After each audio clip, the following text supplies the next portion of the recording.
Pittsburgh Piledriver. What the hell is that? Podcast.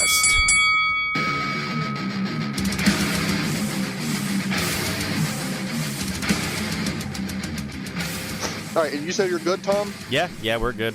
Okay. All right, here we go. Rolling. Rolling. Oh, I can't. I've been betrayed by laughter and giggle fits. Hi, it's the Pittsburgh Piledriver Podcast, and no, it's not a picks week. We just decided that we were going to pick up the shambles of this show and try to put the pieces back together again and actually do a podcast. So, I mean, we're going to give it our best shot. Let's see what happens. Maybe it's bad. I don't know. Maybe it's good. It's hard to tell. Hey, McDummy here. I am joined by Tiger Bomb. Tom, I am joined, will be joined futurely by Poot the Bard. And we do have, for your listening pleasure, the one who has brought harmony to the galaxy, balance to the universe.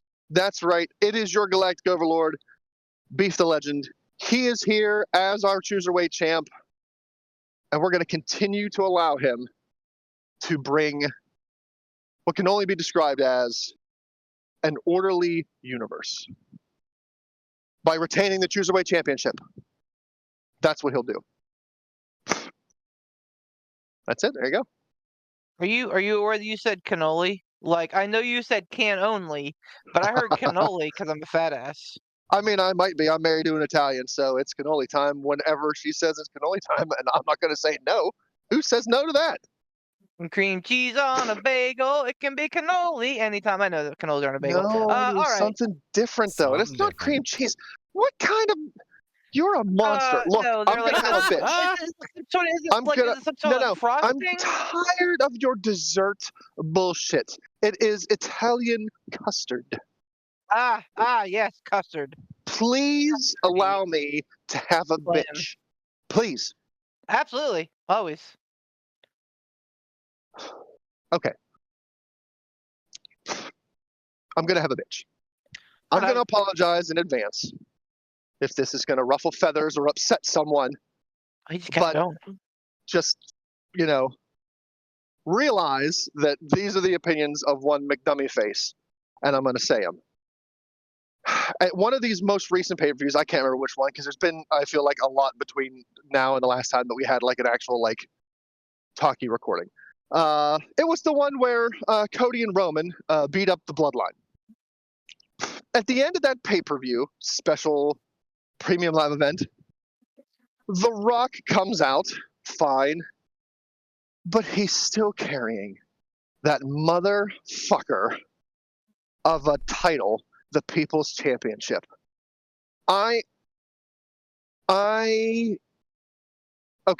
titles in wrestling, they're not like titles in boxing or UFC. Like, we all know that, we acknowledge that, and that's fine, we accept that.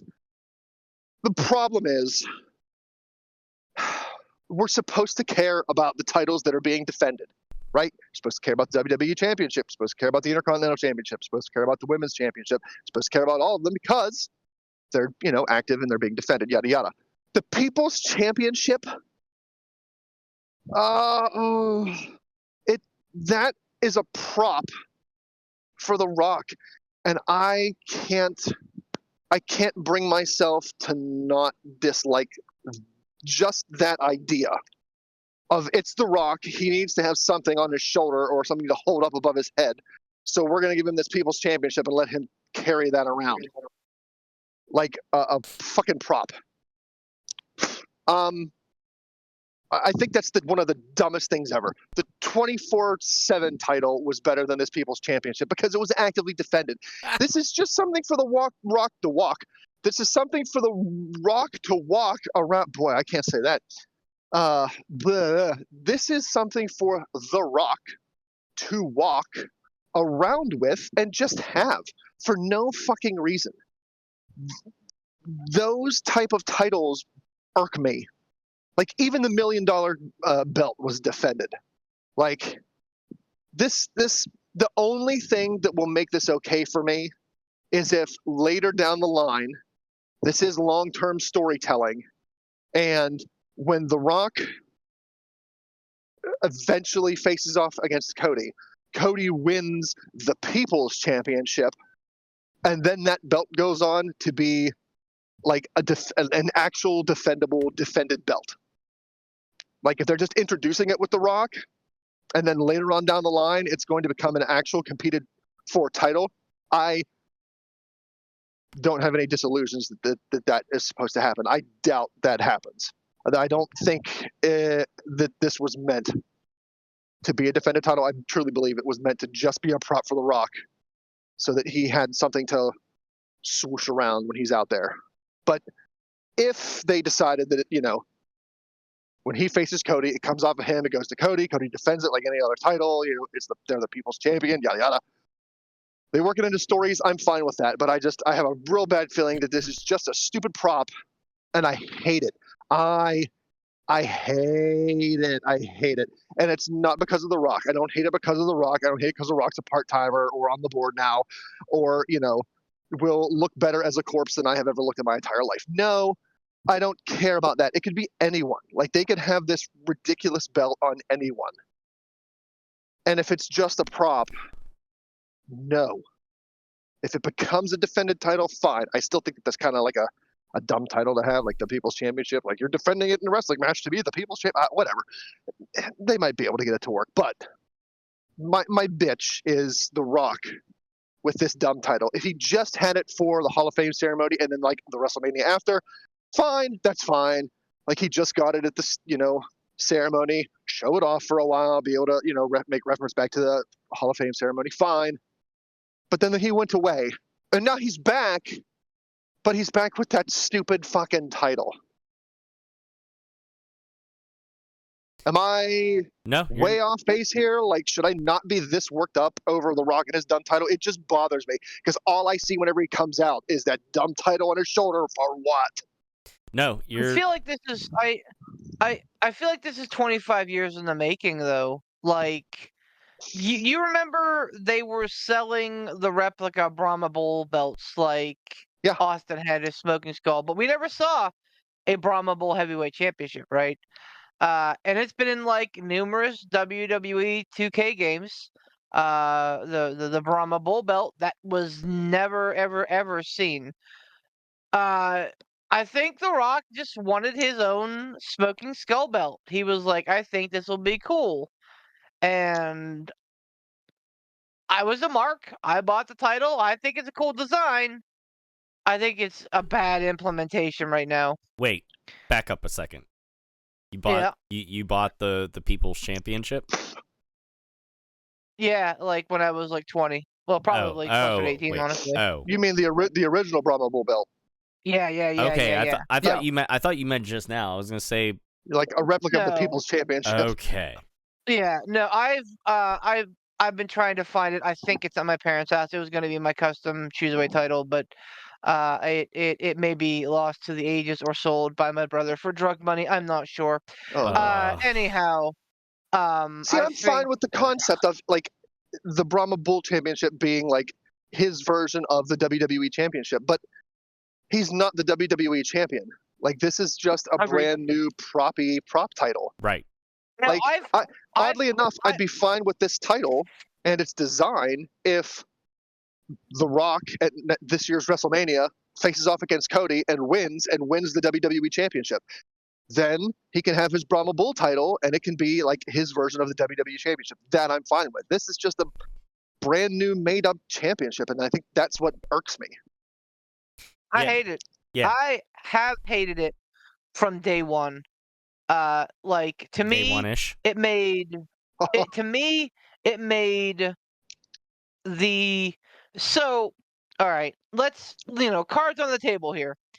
I don't think that WWE inducting like celebrities and like other sports stars just because they appeared twice is the best of business, but I get it. I think it started with a joke as Pete Rose, because they're like, it's okay, Pete Rose, we'll let you into a Hall of Fame. Even though you deserve to go to Cooperstown, we'll let you into our Hall of Fame. Ha ha ha. And all of a sudden, fucking Drew Carey's in it. Okay. Yeah, why the hell did he ever get what? He was in a Rumble and ran Yep. away from Kane, maybe. Yeah. Yep. But like that, if that's his claim to fame, though, like Wait, in wrestling. Oh, like, so He was so you're the saying- general manager, I think, on one night too. So you think that within the next 5 years, there's the chance we get Johnny Knoxville in the Celebrity Ring Hall of Fame? Absolutely. Definitely. Absolutely. But like, so like, but Anyways. all that being said, like, Ali is a guy who fucking transcended sports, and he helped, I think, bring some legitimacy to WrestleMania. So like, I understand it. But anyway, what that title did, what that belt did, what that like stain on the IWC has done is take away from arguably one of the greatest athletes of all times and doctrine, and made it into a puff piece for let's not mince words here, a guy that's on the TKO board of chairman, Right. board of trustees, board of fuck yous. Yeah, And Board of fuck Now- you. now he totes it around like it is a big deal. He may as well just be holding a giant cock on his shoulder. Like, look at my massive dong. Would you like to see my balls? Here, I'll turn so you can see them. Like, it is the ultimate. And like, look Oh at my how big God. my penis is. I mean, you're not know- wrong, but Jesus God, that's funny. That's just the description of it. Let me turn so Yeah, you can see I, my balls. That's what what I bring to this podcast, man. Is the Cock and balls? fucking descriptions? Yeah, they have the cock and the balls. You got I mean, it. well, that could be Um, argued. It's Oh. Go back to the And I first hate it. 20 episodes. it's dumb, and I hate it. Yeah. And I don't think it's gonna go anywhere good. Even if it's defended, I'll always hate it. It's always dumb. So I don't believe, sad to say for Ransom, I don't think it's ever going to actually be implemented into defense. Like it's Yeah. not going to be something where you have the WWE Championship and the World Heavyweight Championship and the Intercontinental and the People's Championship. That's not going to happen. It literally, just like you said, it is a prop piece for The Rock, so he can feel important. So because that this is one of those like, oh, well, that's a thought, and then you put it into practice and you go, oh, well, that's fucking dumb. Like, it's like, oh, anybody with a title must be important. Now, I don't know who in the world doesn't know who The Rock is. Like, there's some people that aren't fans of wrestling or lapsed fans or whatever, or brand new fans of wrestling. Pretty much there are names that have transcended professional wrestling, The Rock being one of them. There's Hulk Hogan, John Cena, The Rock, and He was on the NFL kickoff tonight, like getting ready for his new Santa Claus movie. Like, yeah, Oh, yeah. absolutely, people know the fucking Rock. So for him to appear on screen with his own special stupid prop, I get the impetus of what he's trying to do. He's trying to make himself feel important, and whether or not that draws heat like it is drawing for us, there's all the better, because the fact that he is a heel and you're supposed to hate him, he's the final boss. But I do also hate the idea of that. Like, I don't know. This is like it's a very close. It's a very close second, but the crown jewel title is almost just as dumb. The only difference being is that, like, the people, Cody and Liv, since they won, they get like basically almost like a Super Bowl or Hall of Fame type of ring for it or whatever. the belts stay on display in Saudi Arabia, so like thankfully we don't have to see those god awful ugly pieces of shit like until the next crown jewel. Not until next year. Yeah, not until Well, I don't know how many more crown jewels they have in between now and then, or later this year. Who the heck knows? Yeah, so I started to like kind of divert off of that, but I'll get back around to The Rock. Like I'm unsure if those crown jewel titles are going to be defended just a yearly thing, like, or if that's going to be at every crown jewel event where that quote unquote title is on the line. I don't know. I don't care. It's dumb either way. Regardless. Well, they don't more look good either, importantly, man. like, but does that mean that Cody and Liv are currently the champions and they now have to defend them? I don't or know. Yeah. next year's crown jewel, is it going to be up for grabs again between two new people? And do we just say fuck title history because why have things that make sense? I don't know. I'm sure at some point we'll get some sort of answers. Like honestly, like everything that happened in Crown Jewel is basically like you have to treat that as like, all right, here, look at the little Men in Black pen. It's non-canon. Exactly. It's like Dragon Ball G. It's like Dragon Ball GT. It's non-canon. Yeah, not canon. Yeah. Not canon. I bet you see, like, I don't think they care about title lineages with these. Like, I think these are much like the People's Championship. Like, it's a publicity thing. Yep. So next year you'll probably have the WWE champion versus the World Heavyweight champion for the Crown Jewel Championship, and it doesn't matter if either one is Cody or Gunther. Like, I think it's just going to be every year the respective champions have a match, and they will be that year's Crown Jewel champion. Yeah. Oh, so what they have been doing at Survivor Series successfully for such a long time. Got it. What do you mean? Mm-hmm. Wow. Mm-hmm. Kind of rude. They just didn't have a fucking like big god awful fucking looking title about it. You know why? Because they didn't fucking need it. Yeah. But Hear that, Dwayne? You bastard. if some dumbass fucking Saudi prince wants to spend his daddy's money by playing wrestling, fucking go for it, buddy. Now wait a minute. You're not talking. Also, meet Tony Khan. You got there. I was gonna get there, friend. So back to The Rock though. Like okay.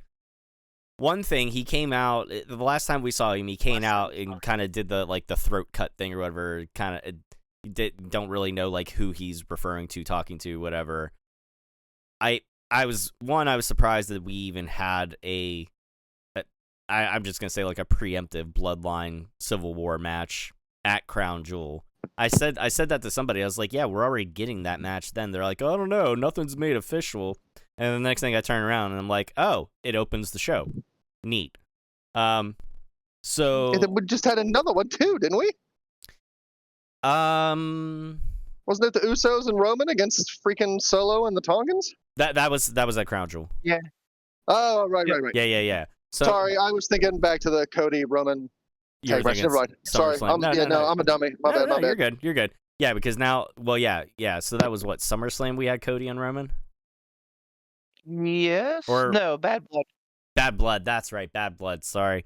Okay, Roman came back at SummerSlam. That's all right. My fucking timeline's all wonky. Okay, so yeah, Bad Blood. It's hard to keep track. I know, right? So, oh yes, the MCU. Exactly. No, so yeah, we got Jimmy Uso returning back at Bad Blood. So now he got introduced into this, everything leading up to this whole Bloodline Civil War at War Games or whatever. And I do like how they reintroduced Sammy back into things here at Crown Jewel. Like, I should have thought of that, but like it makes sense for that he came out and like those are partially his people. And then you have a little bit of incidental contact between him and Roman or whatever, and it's like, Good storytelling. Yeah, it's great. It's great storytelling. I'm glad to see they're doing this, and I'm still, I mean, I feel like I know what's coming. Like the writing's on the wall with The Rock and everything, and how he's going to be involved in this whole Bloodline saga. But I'm still here for it. Like, I'm still interested to see how they get us there. I could definitely I could definitely be here for it without his big, dumb, stupid, wannabe title belt. But yeah, we'll see what happens with him. I am glad that they've been having Solo get some wins and stuff like that, and giving him a little bit of legitimacy. So yeah, good on them for that, because God, the Bloodline 2.0 like needed that win, Yeah.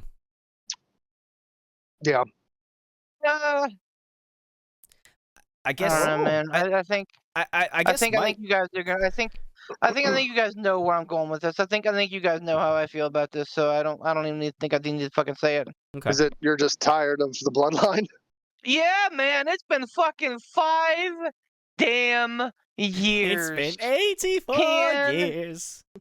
Can we move the fuck on? Yeah, but the crowd still loves it, though. They do, man. I mean, like, I'm not. They love Jey Uso. They loved the segment when, like, Jimmy came back. Okay. So they Jey loved. Uso is different. Sammy Uso is different. Like, yes, and like, absolutely, there's going to be some weird nostalgia pops from 2 years ago about this shit. I get it. I understand every bit of it, and that's fine.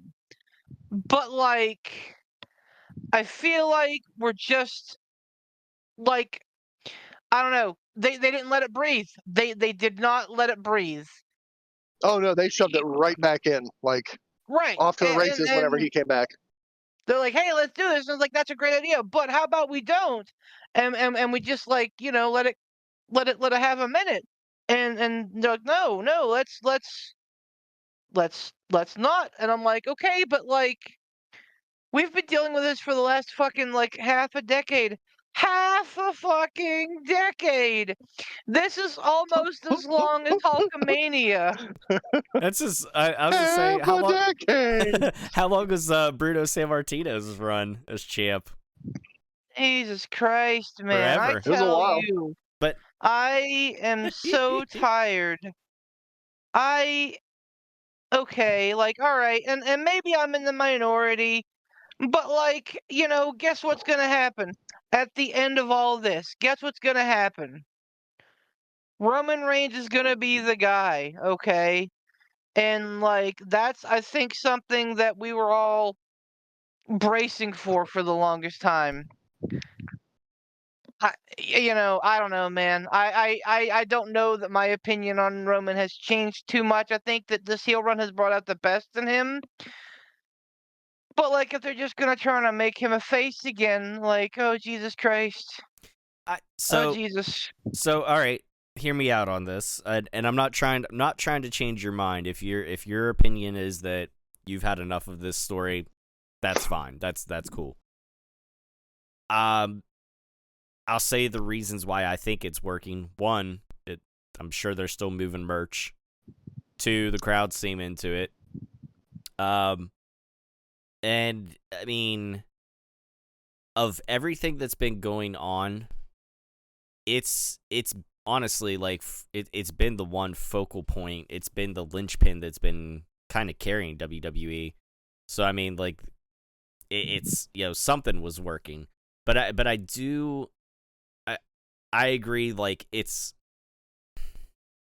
is unheard of that we've gotten this long-term storytelling. Like, it's kind of unfounded. It's new territory, and especially in a time where everything is so fast-paced and everybody's attention spans are very, like, very, like, attention deficit, riddled and everything like that. I get it. It's unheard of. I'm still okay with it. There's been definitely high points and low points for sure. But I think we're coming back around to a high point. And I mean, I feel like now that, like, Roman had to go away for a while and everything like that, that added the whole layer of having Solo step in or whatever. And was his stuff that believable? No. Was it that good? No. Like, did we ever see? Yeah. Like, did we ever see Solo? Like, did you view Solo as like a legitimate threat to take away Cody's title or be the guy? No, I don't think anybody did. Right. So, but I do like what they're doing with the Tongans. Yeah. And the Tongan bloodline, and like Jacob Fatu being, a fucking unhinged fucking monster. I think that is all like very, very well done. And again, right. I think they could have let it breathe a little bit. But again, and I hear your point, and I agree with it honestly. I think that this is waves and valleys and things. Again, going back to my MCU comment, like even the MCU wasn't perfect start to finish. There were peaks and valleys in it. But I mean, this should be the crescendo. If WrestleMania 31 was your Infinity War, WrestleMania 42 should be your end game. Agreed. 40 and 41, whatever. Yeah, Next year should I be knew your end game. Yeah, no, should be the implosion of the bloodline after Roman and The Rock face off at WrestleMania 40, whatever, next year in Vegas. That should be it. End of list. Let's all move along. No, I agree with you. I feel like I don't want to see them try to drag it out. I don't want them to like drain the teat dry. You know what I mean? Like, they're gonna. Well, they're gonna. I know. But like, this is the nice thing about this though. Like you said, if they let it breathe, if it goes and they hit the crescendo, they hit their end game moment at next year's Mania, or I'll get when I say this year's Mania, this upcoming Mania. Right. I'm fine with that. And you could take a break for a year or so or whatever. The nice thing about it is, like, if they need to, they could, at some point, somehow kind of dip their toes back into it because of the fact that they've rooted a lot of it in realism, in the sense of, like, the Samoan family and their lineage and the dynasties and, like, how they view the people in there, like the respect and everything like that. Like there can always be something that they can come back to. But I'm in agreement with you. Like, I don't want to see them just go from one thing right to the next, right to the next, right to the next. I want to see things breathe a little bit. It's the same thing as like, it's along the same lines of like, when they tried to shove Roman down our throats, we hated it. Same thing with Cena. And then, Roman had to go away for a little while because of cancer. And then he came back. And then he was good. And then he had to go away again. Then he came back on the heel run. Had a fantastic heel run. Now he goes away, comes back. Now he's like super appreciative because people realize like how much he brought to the table in his time in on this last run. So absence does make the heart grow fonder in both, the people themselves, the storylines that they're trying to bring to the table and everything like that. It's and it'll give an opportunity for them to focus on other stories and maybe get some other people into that front spotlight that might not be necessarily there right now. Like I'd love. Let me piggyback. Yeah. Okay, go ahead. I was gonna say I'd love to see them do. I'd love to see like after this year's Mania, I'd love to see like a very Gunther centric storyline or whatever. Like he's there, but honestly, like the way he's been booked as of late, he literally is playing second fiddle as champion. You know what I mean? It's Cody and then it's Gunther, and that's not just Triple H is right. Unless Triple H is holding that world title, it's always going to be second fiddle. Well, I mean, there's definitely some interesting matches that we could get, like, and there's definitely some interesting things, but I feel like the story there's there's just more intrigue and there's more interest in what's going on with the bloodline and how that's going to end up shaking out. Like I said, we know The Rock's going to get back involved. We just don't know to what degree and how. Like we were saying long ago, after Mania, it's like, okay, well, now we're going to have to get to like a bloodline civil war or whatever. And, we're coming up on it. It's like, we're not like freaking fortune tellers, but obviously, like, just because something's a little bit predictable, again, doesn't make it bad. Anytime I play a Legend of Zelda game, I know I'm going to have to go to this dungeon, get this thing, go to this dungeon, get this thing. It's predictable. It ain't bad, though. I still enjoy it. But all that to say is, like, that's what's going on with the bloodline is more intriguing than anything Gunther is doing right now. What's going on with Cody and KO and, dare I say, possibly Randy Orton thrown in the mix is more intriguing than what's going on with Gunther. What's going the on? Bloodline too. It can always end, like at Mania, like end with quotation marks, and then they could just be like DX.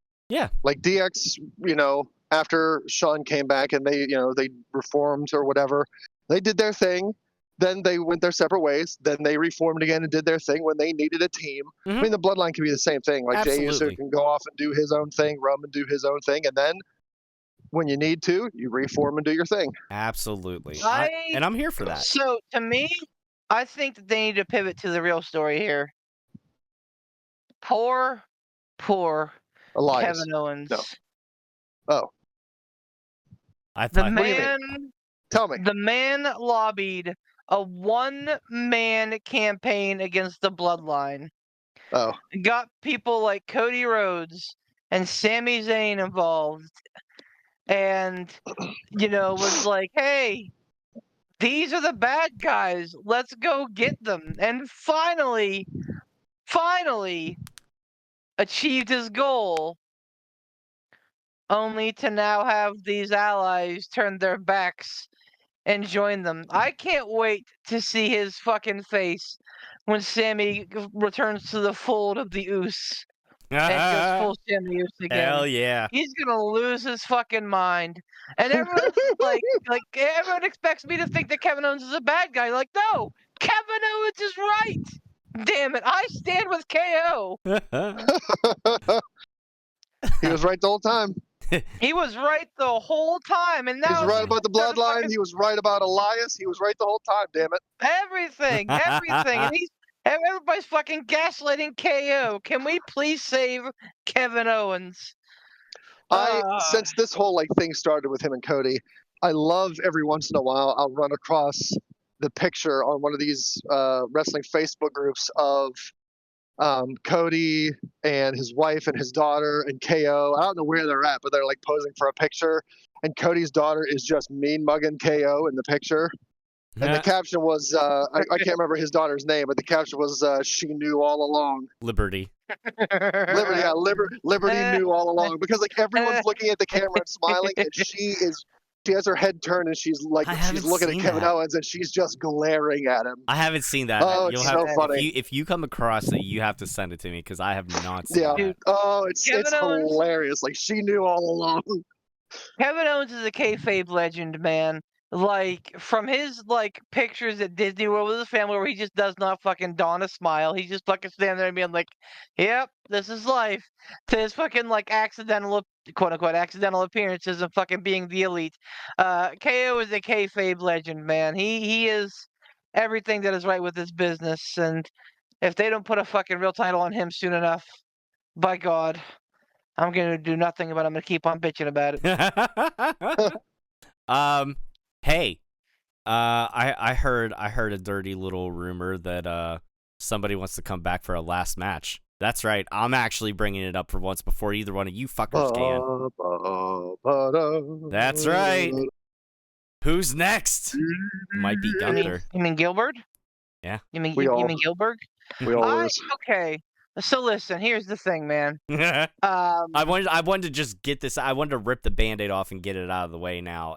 But by all means, I'm actually the talks of him don't actually upset me as much anymore because he's kind of nothing. So, you know. No, they're not gonna. Because here's the thing, they trotted him out in Atlanta because that's his hometown, Mm-hmm. and because WWE is doing this thing now where they're like trying to focus on like local celebrities and things and Right. whatever. Like I get it. I understand.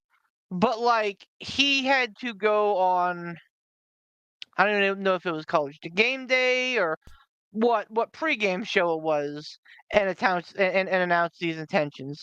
Like if WWE had this in the cards for him, it would have been on WWE TV. This is Goldberg going into business for himself. This is Goldberg being Ryback. And if history has taught us one thing, you can be a lot of things. Don't be a Goldberg. Well, don't be Goldberg, and don't be Ryback. Um, There's put the picture in the chat. Okay. I don't think It doesn't have the caption on it, but the caption is "She always knew." I don't think that there was ever any intention on letting him get back into the ring, because I think they're all aware of what state Bill Goldberg is in. Yeah. Oh, he's gonna And- maim somebody. Yeah. Bill Goldberg was not safe 30 years ago. So I don't think He was Bill worse when he Goldberg- wrestled the Undertaker, when he fucking Yeah. hit his face on the door and concussed himself, and then dropped the Undertaker on his head. Yep. And that was half a decade ago at this point. So Yeah. God. if not more. So like Yeah. No. I don't think that Bill Goldberg should have any shot. Like, you want to trot him out there every so often and be like, "Hey fans, it's Bill Goldberg." Like, that's cool. Nah. Like they do with any other alright, legend, like, you know. Yeah. right? Like Hall of Famer Bill Goldberg. Okay, but like, you want to let Bill Goldberg have another match? No, thanks. Are you Oh, so purpose? you think he went off script and just like said I that am- off the cuff? Absolutely, and I am absolutely doing that on purpose. Okay, Tom. good. I was making sure that you were Doing what? What happened? Absolutely. calling him Bill Goldberg. Bill Goldberg. Yep. He's taking a Yep, page out yep, of his there's old not- hero Brett's book there. There's Bill not Goldberg. much that there's not much that I'll support Brett with anymore, but I will call Bill Goldberg until I'm He dead. actually just likes and to be in the called ground. Goldberg. Oh, well, Bill Goldberg just likes to be Well, called Bill Goldberg. I'm going to Goldberg. call you Bill Goldberg. Well, Bill Goldberg, you want to know something? But I mean, Fucking- like, for real, like, Fucking Brett and his juicy ass words. Bill Goldberg. he did have juicy ass words. Sure, boy, that is a poignant statement, and it is factual. I absolutely think he went into business for himself, because again, like if What a if doofus. if WWE had any World Wrestling intention of this, Alliance. it would have happened on their programming, not on some fucking football program. Well, No, this is the screams of an old man who's like, "I want to be relevant. Please still love me." oh no, I don't disagree with you. What I'm saying is, like, Remember Spear? Huh? Remember Jackhammer? Huh? Good times. I mean, were they though? Anyways, They never were. Pepper no- Farm remember things differently. yeah. So yeah, I mean, I'm with you. I don't want to see it. If they do it, like if they do bring him, if, and this is a hypothetical big if they did bring him back, it would make sense that they have him in a match with Gunther. Just because I feel like Gunther could carry him through it, and you already have the little bit of the storyline from their last quote unquote encounter, you know, whenever they did all that shit on TV. But I don't want to see it, and I don't think I don't know, I could be wrong, but my perception is I couldn't see them bringing back Goldberg for him to be like, "Oh yeah, I'm going to lose." Because I feel like, again, my perception, I don't know the guy, but from everything I've seen, anytime they've brought him back and he's been in a match, minus his match with the Undertaker, like they pretty much brought him back to win. You know what I mean? Yep. And Mhm. and now, I mean, No good. it could be different because that was whenever Vince was there. You know, now Vince isn't. So again, a lot of things could be different. I mean, I don't know. Can I tell you why I don't want it to be Gold? Can I tell you why I don't want it to be Gunther Besides if the Goldberg fact, comes back and has a last match? besides the fact that you don't want to see Gunther die in the ring at the hands of Bill Goldberg. Well, that's number one. Okay. Yes, that's number two. Yeah, please protect this man. Yeah. Number two, I don't like. Look at the way that Gunther wrestles. Mm-hmm. Like he does a lot of chops. It's not just like hit someone over the back of the shoulder blades. Like it's not that. Like he hauls off and smacks people. And I don't think Goldberg will be willing to go into a match where I don't think Goldberg will be willing to go into a match where Gunther is allowed to slap the shit out of him. Oh, but how satisfying I would want it to be, see though? it. How satisfying? Yeah, I mean, I would it want be? to see it, but like, my fear is that they're going to neuter Gunther and the way that Gunther wrestles matches, because Goldberg is going to go, all right, well, like, here's what I want. Here's what I don't want chopped. I don't want chopped. That's like, not going to work for me, brother. Yeah, it's not going to work for me, brother. Like, I don't want it. Bill Goldberg doesn't want it. Like, I just don't. I don't think it's like he's afraid of pain. Like, I don't think that's it. But like, I just don't think. I've never seen someone like Gunther get away with striking Goldberg. Yeah, no. In a match. So like, my fear is that Goldberg is going to want to neuter Gunther, and I don't want to see that. Like, if Gunther has to wrestle this decrepit old mook, I want Gunther wrestling the match. I don't want them to neuter Gunther just so that Goldberg can be like, well, I don't want to be chopped all that much, so don't do it. No, I agree with you. I if you're gonna do it, get in there and do it right. Uh-huh. Now the last thing I will say about the bald-headed bastard that is Bill Goldberg. Bald-headed bastard. I'm gonna shock you, so brace yourselves. Okay, hold on tight. There is actually something that I agree with Goldberg on, in regards to one thing. No. Brett needs to let it go. Honestly, all Yeah. the animosity. Yeah, I mean, that's like, and here's why. Let me bring up two names. This was brought up recently, and it made me think. I was like, yeah, that's right. Here's two names for you: D'Lo Brown and Draws. I mean, shit happens in the ring, and it's an accident, and obviously, like, it's not Goldberg's fault that he was such a piece of shit wrestler, because he wasn't trained properly and he was green, and he was never trained to have more than a 5 to 7 minute match. I'll give him credit on that. But if that's the case, like, I'm sorry, like, it still doesn't make me like his character anymore, and he's still a terrible wrestler that can't have more than a 5 to 7 minute match. So I honestly think that Brett's umbrage is he didn't see it as an accident. right, Like, he saw it as Bill Goldberg being careless and being, grumpy with Brett, so he purposefully kicked him in the head.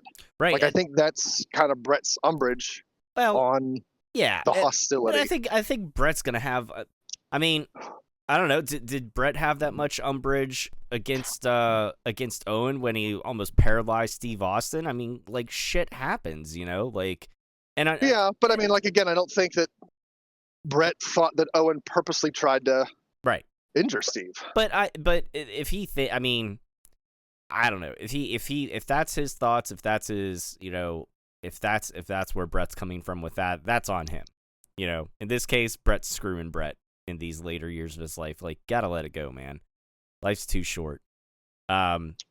So, but don't get me wrong, that doesn't mean I'm all of a sudden on Team Goldberg here. I'm just saying, like, trying to have a broader perspective on things, and redirect my animosity from Goldberg to other pieces of shit who deserve it. It's fine. It's totally fine. See, life is about balance. I just don't see a world in 2024 where Bill Goldberg is relevant. Agree. No, And definitely not. maybe I'm short-sighted. Maybe, I'm not a millionaire, so I don't run a company, so I can't tell you, what's successful and what's not successful. I can just tell you that I just don't see him as a viable option, much less financially viable. I feel like Agree. what he's Well, I going don't to think he's going to make command. money. He's not going to make money. You think that Bill Goldberg is going to show up and do work for nothing? No, he's going to want a big fat payday. Exactly. He is. He's going to want a lot of money, and he's going to want to, he's going to want things his way because Eric Bischoff gave all these fucking people fucking creative control, and all of them become fucking spoiled brats. Some of the greatest of all time, Hulk Hogan. Some of the guys who were on track to be amazing, Kevin Nash. Goldberg. They were all given carte blanche because Eric Bischoff got to play with the billionaires' money, and as a result, I don't think again with the exception of Hogan, who was already at that point pretty well cemented, despite his dumb, dumb, dumb comments about everything since. All that notwithstanding, Yeah. he was like, regardless of what happened there, he was going to be okay. But like I think all the rest of them, like they got fat and happy, and didn't bother fucking trying anymore, and that's sad. Because and here's something that is a potential hot take. I think that Goldberg could have been a huge fucking star, bigger than what he was, more longevity, and more important. I agree. Had he been handled the right way. If he would have been trained properly, Yep. and he would have and would have had good creative behind him, absolutely. Like I mean, Right. He's and got not immediately hot shotted. anybody with like his size and just like physical prowess already is part way to potentially being a star. Now, obviously, there's as we've seen, there's more things that gotta come to it. You can be even bigger than Goldberg and still be the biggest piece of shit charisma vacuum that can't fucking move for shit in the ring almost. But Oh, were you laughing at me? Oh, I got a giggle from the peanut gallery. She really enjoyed that one. I He ain't wrong. I ain't wrong. Tell me when I'm telling lies. But you have people that you can build and do the right way and have a Goldberg-esque type of streak. Like, I don't know, Obafemi, which they did great with in NXT so far. Yeah. He was on a fucking warpath. He's the longest reigning North American champion. He lost it to Tony D'Angelo.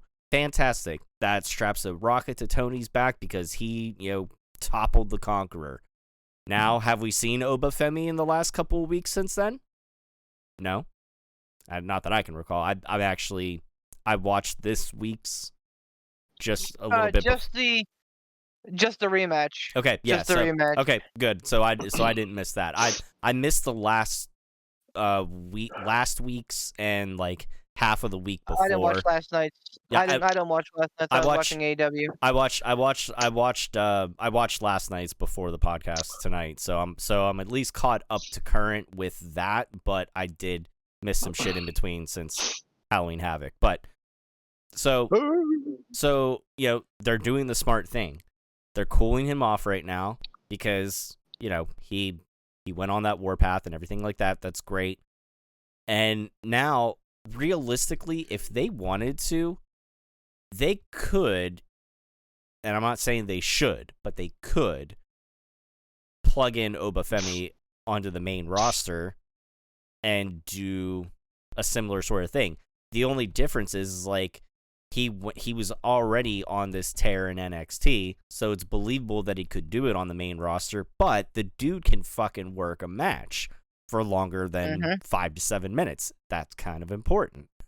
especially in this day and age of professional wrestling. I'm not saying you have to be able to do like a, back-to-back 450 splashes, within like 10 seconds of one another or anything like that. But you got to be able to fucking carry a match for longer than 5 to 7 minutes. Unless you're literally booked in a squash, that's, there's no excuse for it. You better be fucking ready to go.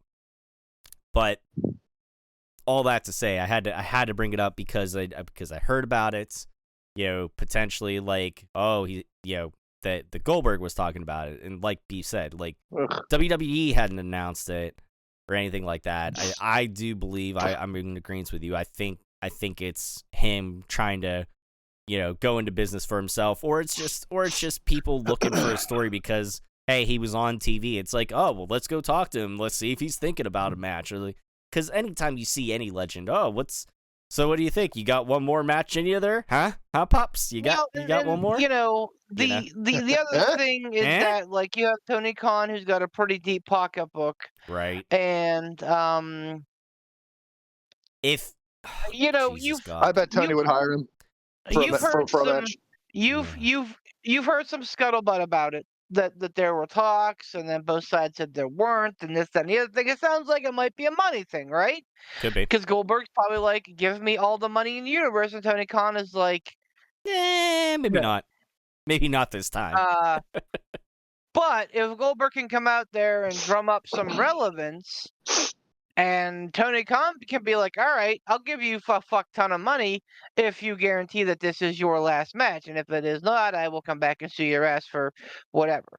So like if that's the case and he knows he's going to get Bill Goldberg's last match, then it becomes a little bit more enticing to spend that kind of money. No, I think it would be a terrible decision by Tony Khan because I don't know that there's anybody on that fucking roster that can get a decent match out of Bill Goldberg, and they have the best talent in the world. I mean, I'll be real. I don't think anybody can get a good match out of Bill Goldberg anymore. The Borg assimilate.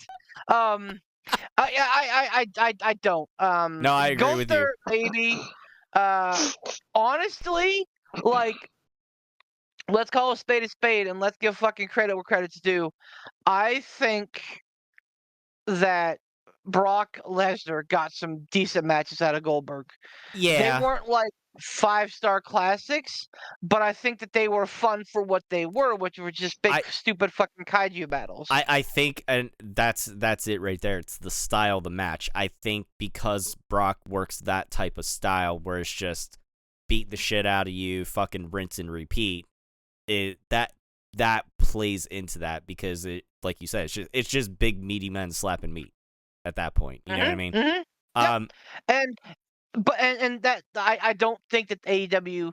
I mean, I would be entertained to see Chris Jericho have Goldberg's last match. I think God, that no. would be apropos. No. He'd never sign on for it. Goldberg would never sign on for it. No, I'm sorry. I don't think Goldberg would ever lose to Jericho. But man, I'm gonna disagree with you. There would be a 21-year-old kid in me in there leaping for joy. All fair deference to the guy who is now the Cinco, whatever the fuck he is. Nueve, yeah, the whatever. Yeah. The guy who the fucking excuse me, the guy, the learning tree. All deference to that guy. I would love to see Chris Jericho finally finish his feud with Bill Goldberg. But yeah, I don't think Bill Goldberg would ever sign on for that in the slightest. No, I agree, but I will disagree with you. I don't want to see that only for the fact of, one, I don't want to see Jericho get hurt or paralyzed or killed at the hands of Bill Goldberg. And 2, Jericho is not the spring chicken that he once was. So they're both terrible. So I don't feel There. like even Jericho is still, in my opinion, one of the greatest of all time. Maybe, he's not in the best of his performance wise right now, because obviously, Father Time fucking waits for no man. But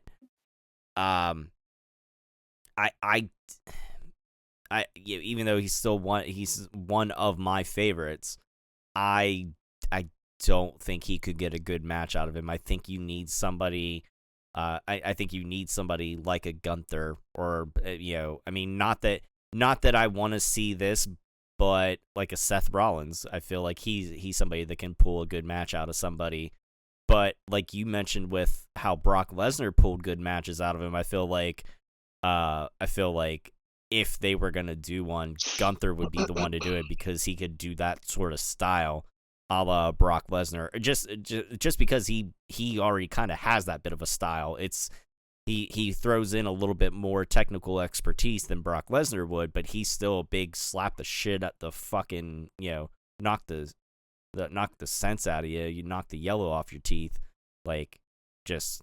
The WWE seems much more far-fetched than AEW does. Like I know you guys are looking at it as far as like along the lines of like size-wise, who could get a good match out of Goldberg. Like it's got to be, and I agree completely. But I don't think WWE is going to pay Goldie what he wants. I bet, depending on how much buzz the Golden One can create, and not Dustin, and how much it's snowing at the time, I'm willing to bet that Tony Khan will shell out. Sorry. I'm willing to bet that Tony Khan shells out. Yeah, he'll dump a big load of money to Goldberg for a final match. And honestly, like if Tony Khan only wants to have him for one match, I don't even think he needs to put in like a stipulation of like this has to be your last match, because WWE is not going to shill out money for him, especially after he goes to AEW. And if he loses in AEW, there's no incentive at all to have Goldberg come back to WWE to have a final match there and lose. Like there's zero incentive. It does nothing. That's a good point. And ain't nobody going to pay Goldberg what Tony Khan is going to pay him. So it's not like he's going to go to New Japan. It's not like he's going to go to TNA and like have another match there. No one has the amount of money that he's going to want. So like the only two people that are going to pay him that much money or have that much money to pay him would be WWE and AEW. If he goes to AEW and loses there, there's no risk of WWE having him come back and wrestle another match there. Like right. So, but really, I think And Tony if Khan you- does pull the trigger, and I don't think it's WWE. And if you if you leave, the stuff coming out, like TKO is starting to kind of move away from like spending a lot of money. mm-hmm. It's not like big overages at this point, but they're definitely like making strides of like, okay, this is a business. Let's work with what we got. Right. Yeah, they're not going to be dumb with money. Right, and I don't. I'm not going to say cheap, because I don't think that they are being cheap. Mm-mm. I think that they're being frugal, and there's a difference. I think that they're dealing with the cards that they have right now, and they're not going to let anybody extort them. Right. And I mean, you're with everything, you're gonna have hits, you're gonna have misses. Sure. Guys like Bobby Lashley, was that a miss? Obviously, Swerve Strickland, I think we can agree now, has been a miss. Mm-hmm. So like, there will be times where being frugal will absolutely burn you. But if it is your intention to grow your bottom line, which again, and that's silly to say for a company worth so much money. But like, if it is TKO's intention to make money, absolutely, they have to kind of cut the line somewhere, and that starts with paying big money deals for guys that are going to be around for fucking Yeah. 2 days. So Becky Lynch reportedly wanted, I think, like I forget exactly how much she wanted, but Becky Lynch wanted a decent amount, and they basically said nope and let her go on What? her way. Oh yeah, Oh, I oh didn't know yeah, that she is no longer there. is she not? oh yeah, Is she yeah. not? She not an employee at all right now? Becky Lynch, no, yeah. Whenever she like lost and walked away, like that was it. Like she is literally working with. She does not have a contract. Damn. I forget the number. It was either 2 or 20 million. 20 sounds like it could be closer, but 2, it may have been 2 because I can't imagine not wanting to pay Becky Lynch $2 million a year. But yeah, I read that and I was like, damn man, and like I absolutely believe that Tony Khan would go out of pocket for that shit because again, I think that Becky Lynch is very very good, has a lot of clout, and could be a good get. Yeah. Now, what would that do for Seth Rollins? And that may be the other thing that she's considering. That may be why it hasn't happened yet. Yeah. Because if her going to AEW could hurt Seth in any way, I'm sure that she would not do that. Right. But yeah, I'm still that was reeling the that big she's thing. not. Yeah. Oh She's She's yeah. not there anymore. TKO, Like, I forgot. I kind TKO of let her forgot. walk away, and yeah. Um. Yeah, and that was the thing. Like we all did because we all were like, okay, well, maybe she's gonna show up in AEW. Maybe she's blah blah blah. Maybe she'll be back in W. And it just kind of happened, and that was that. Wait, who was this?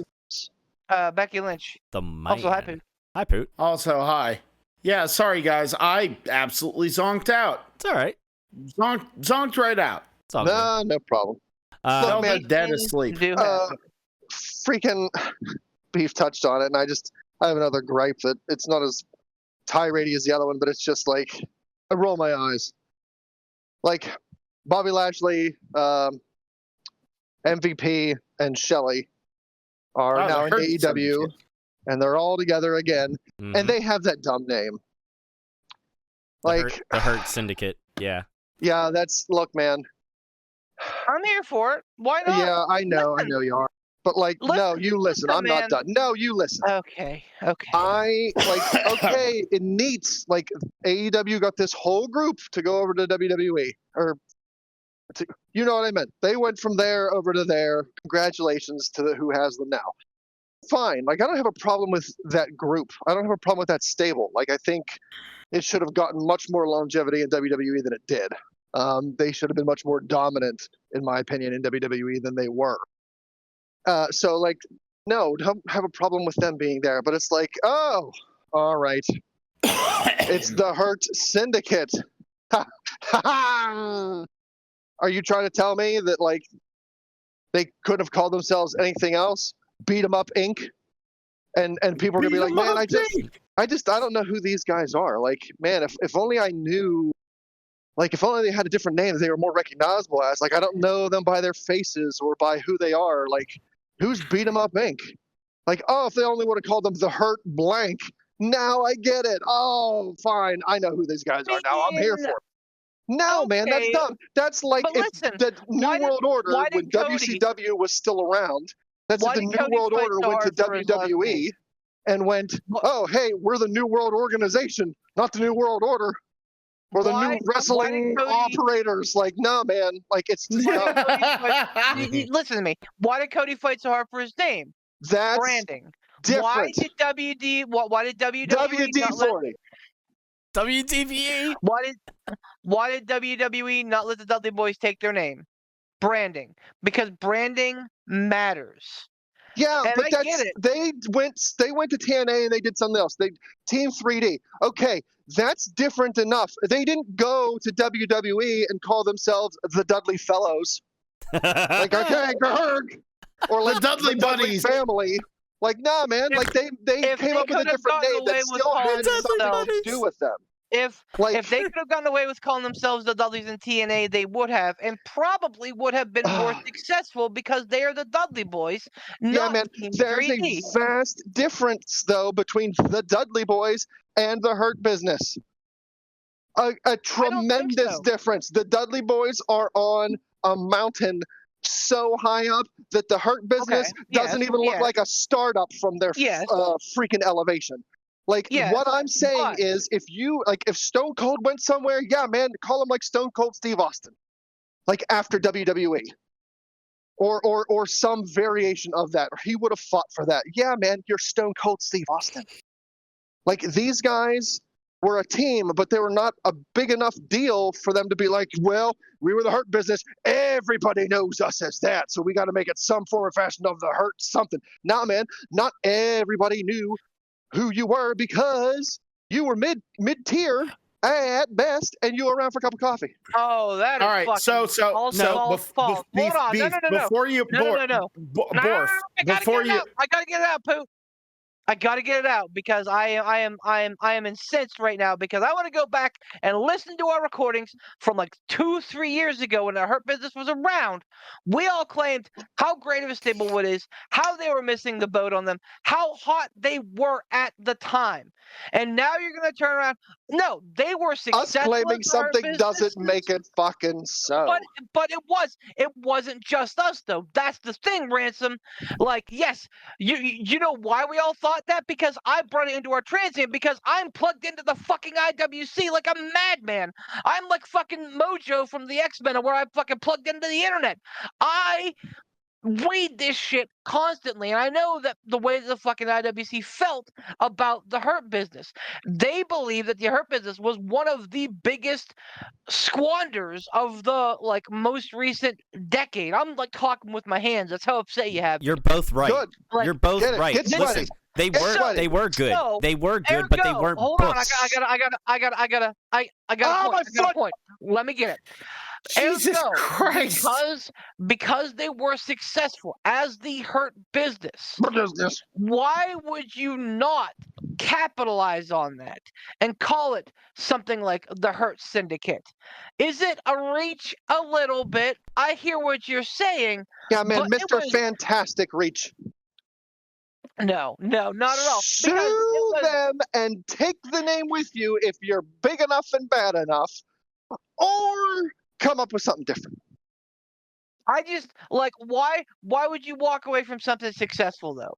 Degrading people X. Because- from WWE to WCW. Like, Because nah, man. unfortunately, as good as we all thought they were, and as much as we wanted them to be pushed and be more successful, they were not booked that way. So when Ransom says that they were mid-card at best, he's talking about how they were booked, not and correct me if I'm wrong, not necessarily your personal feeling on them, but the perception that was put out there by the booking by WWE, Bobby who Lashley did. was the WWE champion. Are we mincing straws here? Jinder Mahal. Yeah, but wait, hold on. Was he WWE champion? He was WWE champion, and then they broke up the Hurt Business. Yes, but he was still part of the Hurt Business as the WWE champion. Okay, Jinder Mahal was in 3MB, and he was the WWE champion once. all I'm saying is that in this case this is an instance where both things are true. They were good. They should have been booked bigger and better than what they were. I thought that they were great, and I still stand by the fact that they were great, and they were squandered.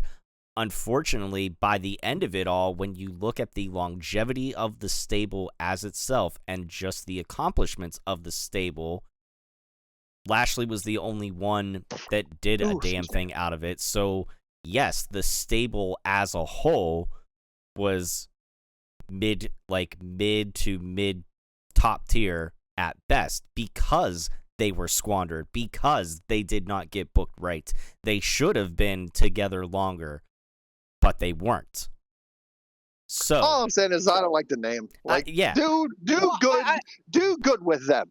Do good with them. I just don't like the name. I when I heard it was the Hurt Syndicate, I felt the same way, and I was like, you couldn't have thought of something different. Like it's Undisputed Millennia. Oh. I don't know. I still like beat 'em up Inc. I want they beat 'em up Inc. Man, like Fight Corp. Anything. Like I don't know. Whatever. Like Oscorp. I want them to do good. I want them to Oscorp. I want that. Out am I? I want them to do better in WAEW. No, just regular AEW. Wrestling, all elite wrestling. That was Bobby Lashley whenever he came in. He was like, whenever he first got out, Vince, out am I? Out am I? Throws a pumpkin ball and Vince blows off his fucking T-Rex head. I want them to do good. I want them to do better in AEW than they did in WWE. Agreed. I'm not disparaging the group. I wanted them to be freaking Beat 'em Up Inc. Like, that's what I wanted for them in WWE. I wanted them to show up and for people to be like, oh shit, the Hurt Business is here. Then there are corpses, and then they walk away. Like, I wanted that, man. I wanted them to just be bulldozers and kill everyone and be like, by the way, Hurt Business here. We just murdered everybody. Thanks, everybody. Bye. Like, damn it. I want them to just destroy people in AEW, man. Oh, fuck. Okay. So. Out am I? Oh no, the gummy worms are kicking in. Enlighten us. So I will say this. With them being called the Hurt Syndicate, I'm not gonna lie. I thought, I was like, the idea of being called the Hurt Syndicate was like, I thought that was like internet, like IWC, internet, YouTube, wrestling channel, podcast thing of like, oh man, they're building a stable. If Bobby Lashley comes in, they could be called, I don't know, the Hurt Syndicate. Like they're gonna be like, bring it back together. Wouldn't that be fucking cool? And then we're thinking, oh, they'll have a more creative name. And whenever it actually became the Hurt Syndicate, I'm not gonna lie, I like the word syndicate a little bit better. It hits, but it definitely has that. It has that stink of what's Samoa Joey doing in the Impact Zone. Like it has that. It has that stink on it. Oh. Like it does. It really does. It has that. In the Impact Zone. It has that. We'll show you WWE. You don't know what you missed. Meh, to it. You remember these guys, right? We're going to do it better. That's an argument I'm here for. That's an argument I'm here for, Poot, and I think that has some legs to it. Thank you. And that's the thing. That's why. Out am I? Which one? No, you know how much I sacrificed? Well, the fact I sacrificed. I show up and I bring the yucks. What? The argument. Fuckers. We were about 80 minutes outside of Barstow when the gummies started to take hold. We can't stop here. This is backcountry. We can't stop here. This is syndicate we can't country. Stop here. The syndicate territory. The point that Poot made that I think was good was the fact that AEW is kind of like being not bitter. Spit it out. Snide, like whiplash. A little bit like, like, haha, now we'll get you, WW. Look what you've messed up, and we'll fix it by using the same name. Until we meet again, we have the Certiburbers. Whoops. Tried to say the cert business. Tap it out. Walk away. I can't say it. It's like saying the cert bit. Oh, God. Ransom, I'm gonna need you. Ransom, I'm gonna need you to. I'm gonna take a second. I'm waiting for the Windows error noise to happen with you talking right now. Just donk, like I'm choking on a Kit Kat. Help. Or I'm sorry. I'll translate it for people of your ilk. It's whenever the little beach ball starts spinning. Like that's. That's what I'm waiting for. I No, have a Nine. computer that I work with, fucker. I know what the dong, ding, Yeah, ding, dong, dong. dong. Like I get it, man. I've been there. Real Tell me Or about like Windows, an old you school fucking- or an old school modem noise happening like that.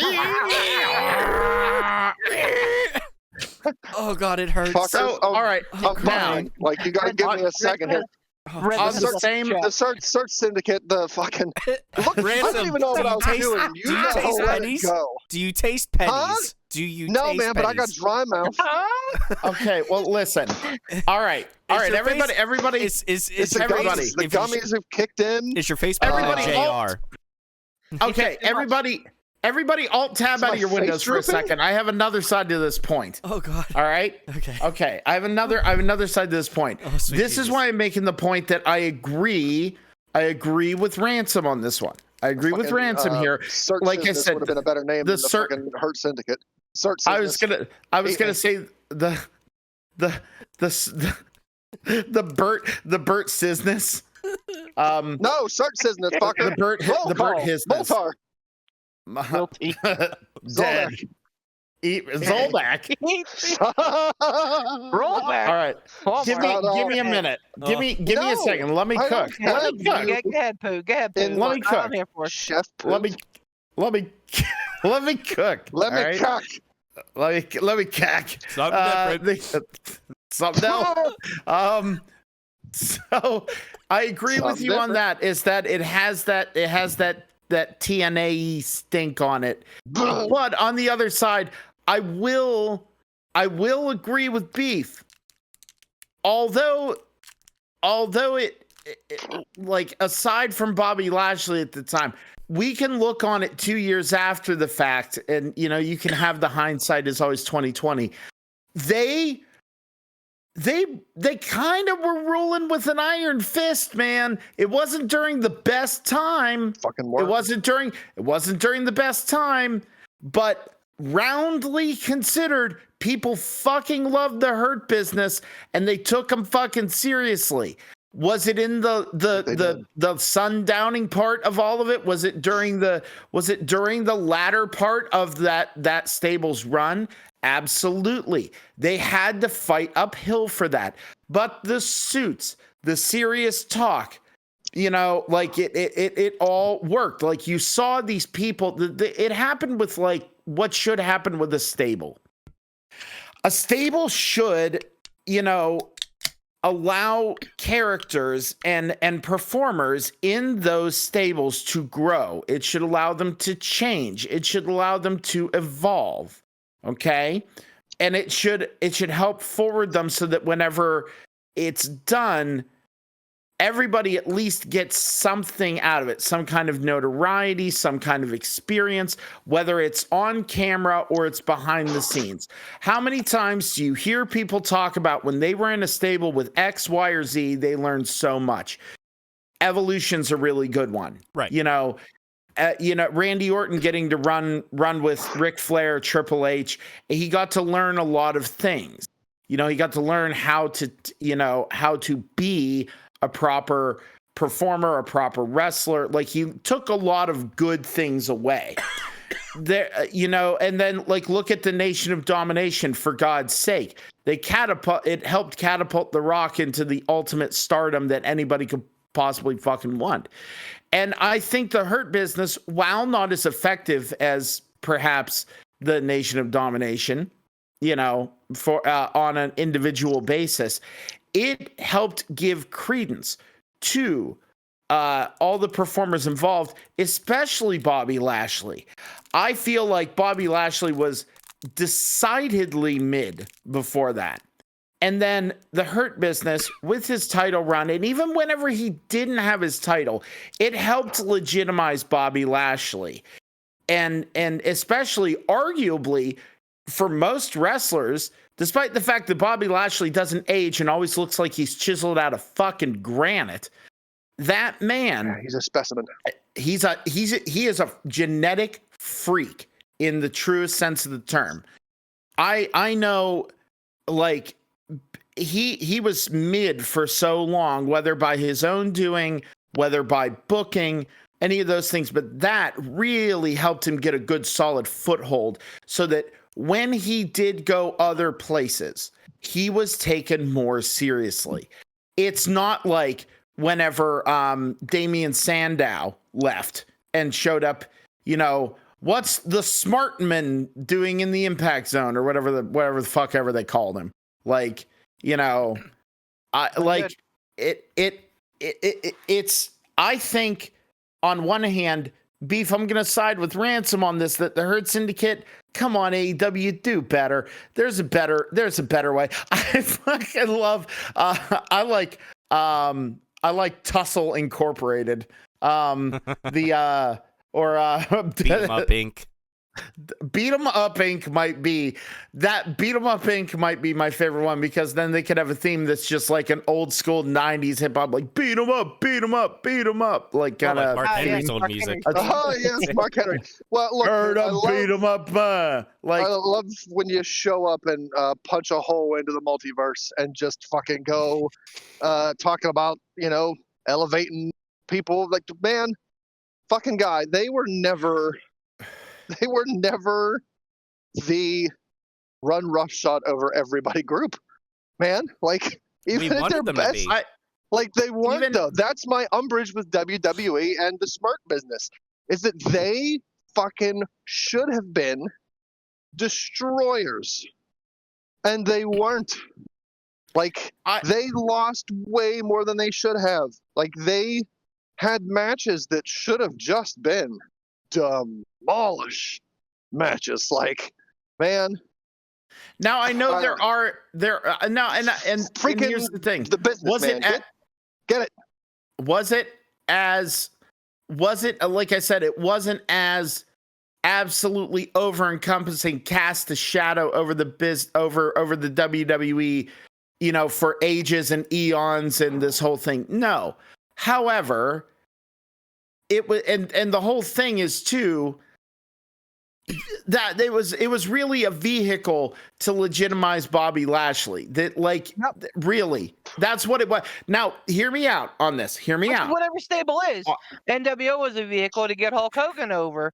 DX was a vehicle for Triple H. Like, all stables, I think, for the most part, are a vehicle. They're built around one person. I agree. Even the Four Horsemen and Evolution.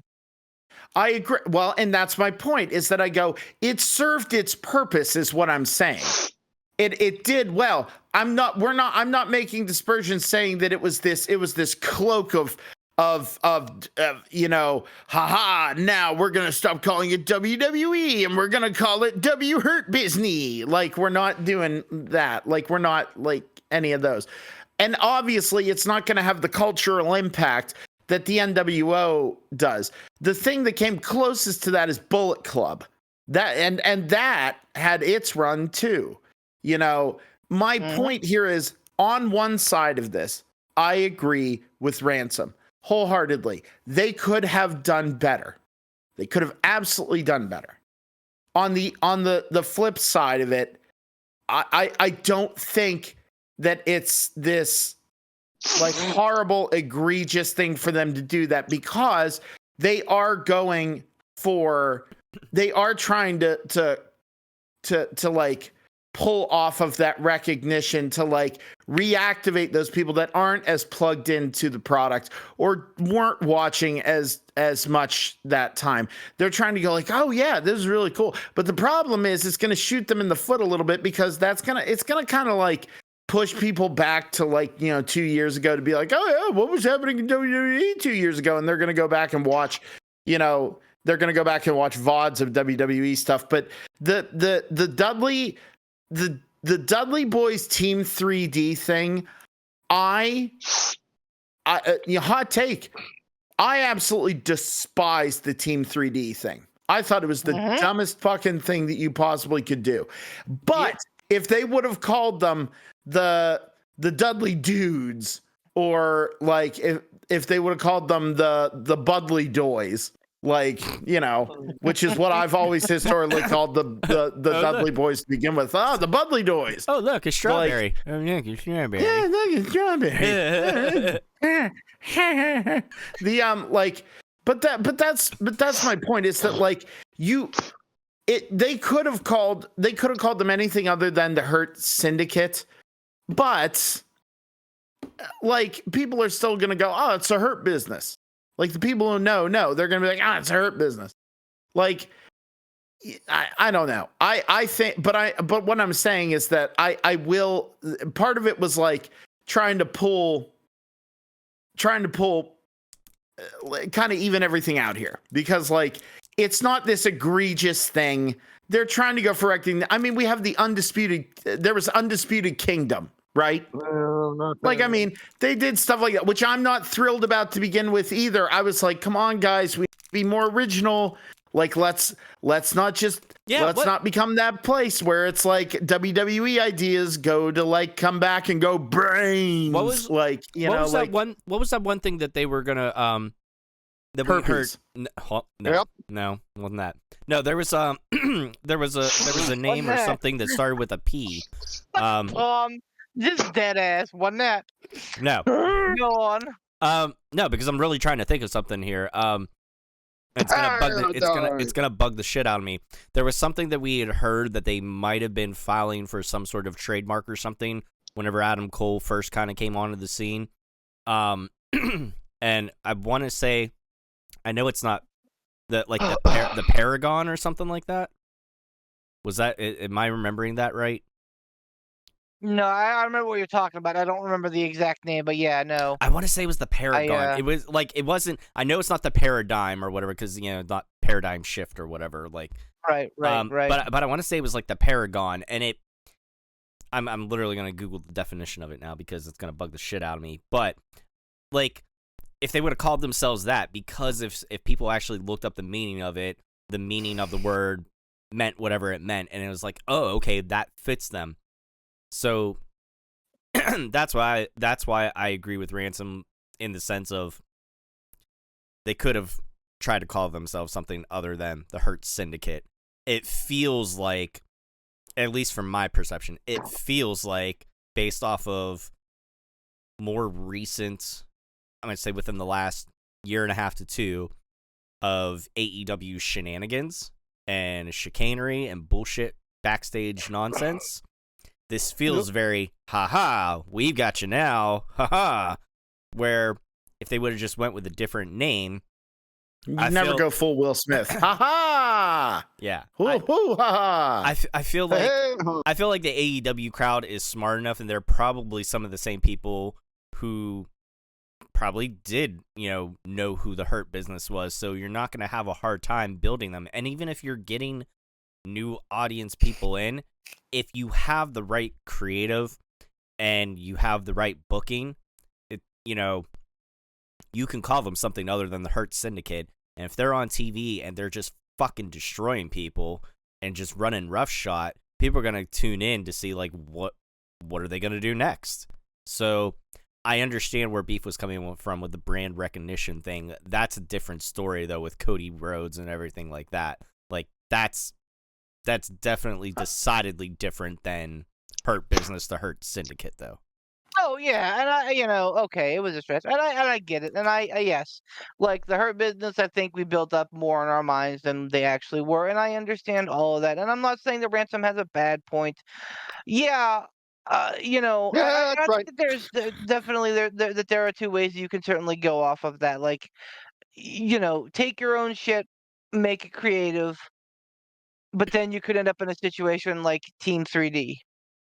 And be like, oh, well, we shouldn't have done that.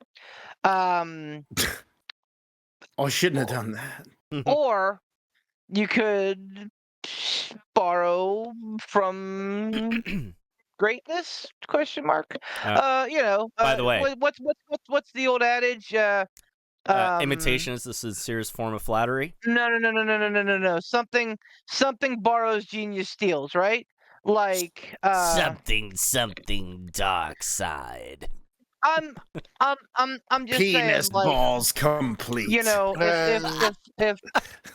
If somebody's willing to do half the work for you and like give you like something that's half completed, He may as well go, fuck it.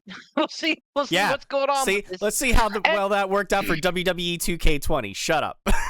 And well, okay, Whoa. fair play. But No. you can Ew. always but they can always they can always go back. They can always fix it. They can always change the name at a later time by a fucking like Bobby Lashley decree, or swear Strickland buying the group just like he did the fucking private party and that whole fucking thing. So like AEW's done that before where they've double backed on some questionable decisions to make even more questionable decisions. Yeah, man. When it's Um, Christmas year round, you can just do whatever you want.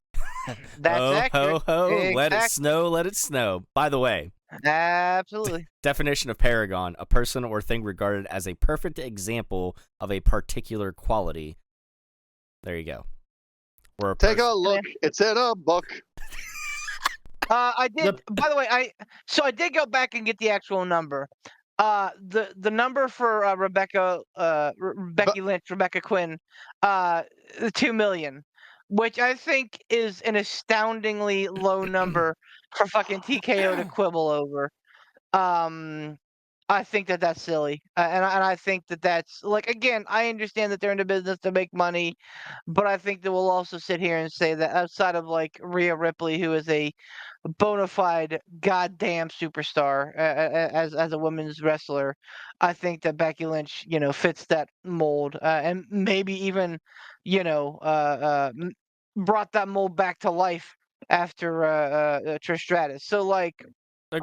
I'm I think- still flabbergasted that they let her walk over two. Yeah. 2 million. Yep.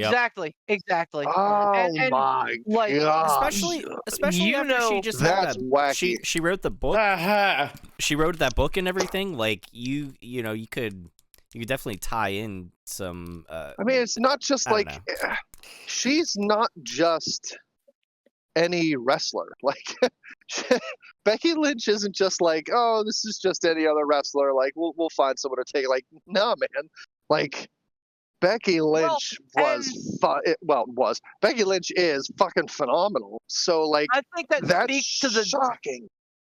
I think that speaks to the depth of their women's division and how deep they know it is, because their women's roster is fucking Ooh. blessed.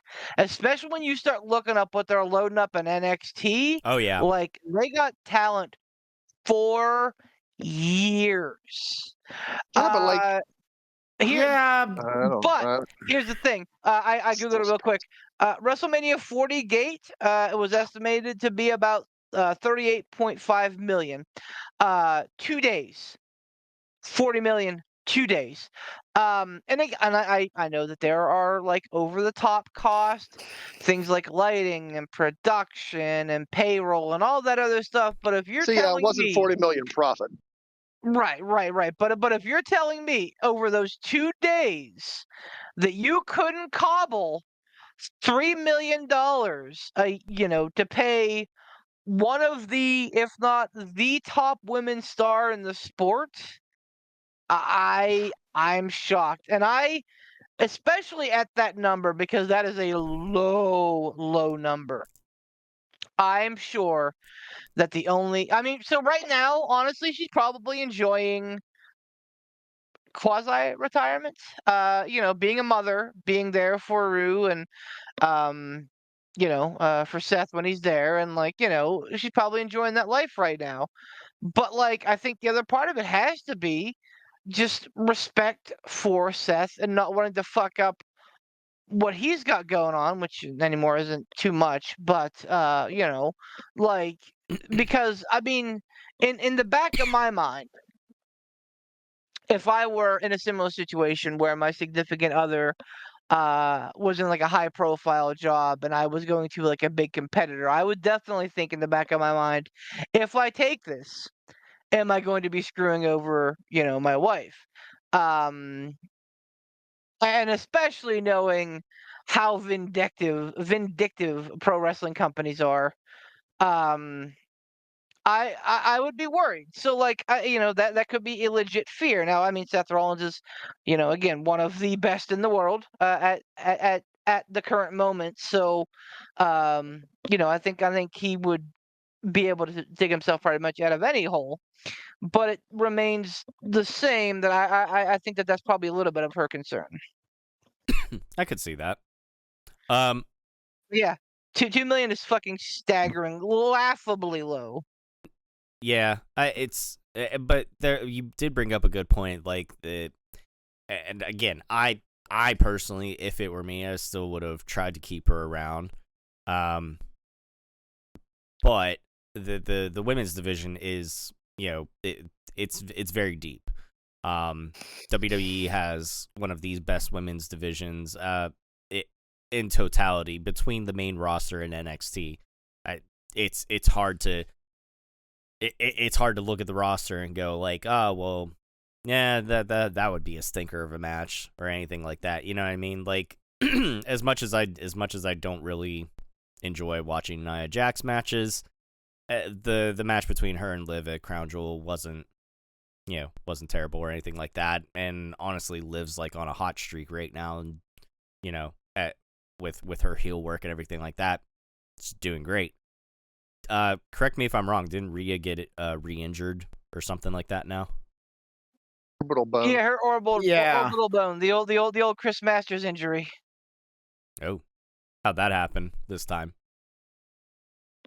Probably Liv Morgan being a fucking waste. No, I think it was I think it was something that just it was unavoidable. It may have been a Raquel thing. I don't know. Okay. I don't think Raquel's like not safe or anything. It was just I think one of those instances where Freak shit accidents. happens. Yeah, shit happens. Like and you deal with it as one does. Not like Bill Goldberg. But, Way to bring it back around. I was surprised we spent as much time talking about Bill Goldberg as much as we did. What's the trash fire doing in the impact zone? What's William Goldstein doing in the impact zone? Goldstein! Did you just go for like the most stereotypical Jewish sounding name that you could? Nailed it. Oh God. Heavy metal version of Hava Nagila starts playing. All right.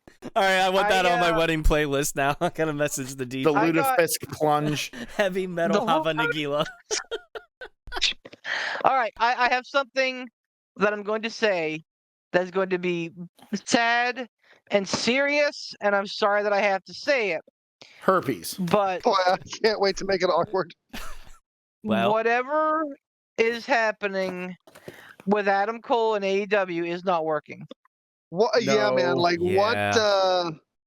I saw something the other day. I mean, I can't for the life of me remember it right now. I got worms. But like it made me go like, oh man, I got to ask Beef about this. But it was definitely like Adam Cole, the AEW bashing related. Like, what's happening? It's ice cold. It is ice cold right now. And like you could put him out there and have bangers with Buddy Murphy, Buddy Matthews, whatever the fuck his name is, and fucking Malachi Buddy Black banging Rhea is not leaving AEW despite his fucking like send off last night. Like you could put Adam Cole, and of course Adam Cole's gonna have bangers because that's what he does. He's fucking Adam Cole, baby. But like this stuff with MJF has gone ice cold because it was done to death. Well, so first of all, it was on the shelf for way too long. Yeah. Injury. Yeah, will do that. I get the injuries, and I get that that's unavoidable for sure. My foot. But like, yes, that's what Adam Cole said. But I it's funny because it's true. But sometimes it's okay to pivot and say Pivot. Thank you. I was like, not one. And say, you know what? Like maybe this is our out. And like I get. So like it was a monumental angle, okay? Like the brochachos, the bromance, like that was a huge fucking angle because it got MJF over as a face, and it showed that he was willing to trust somebody again, only for all that to blow up in his face. Like, I understand how big of an angle it was meant to be, and the good that it did, but the problem is, between Adam Cole getting injured, them prolonging the whole devil spiel, the devil spiel kind of going off like a wet fart, and then MJF turning heel and Adam Cole coming back as a face for whatever reason. Like, like MJF has big time Kevin Owens vibes here, where he's like, "Am I the only one here around here that gives a shit about the rules?" Like, borderline. Well, yeah. Like, I'm the only one that gives a shit about the rules. he's got a fucking point. Like, Adam Cole turned on him, and everybody's booing MJF. Like, it doesn't make sense. There are times when a person can, when you can do the double turn. Bret Hart, Steve Austin, the most famous example and the best example. Sometimes a double turn can work. Hogan Rock, another one. Austin, But- yeah. But I want to say a wrestler name too.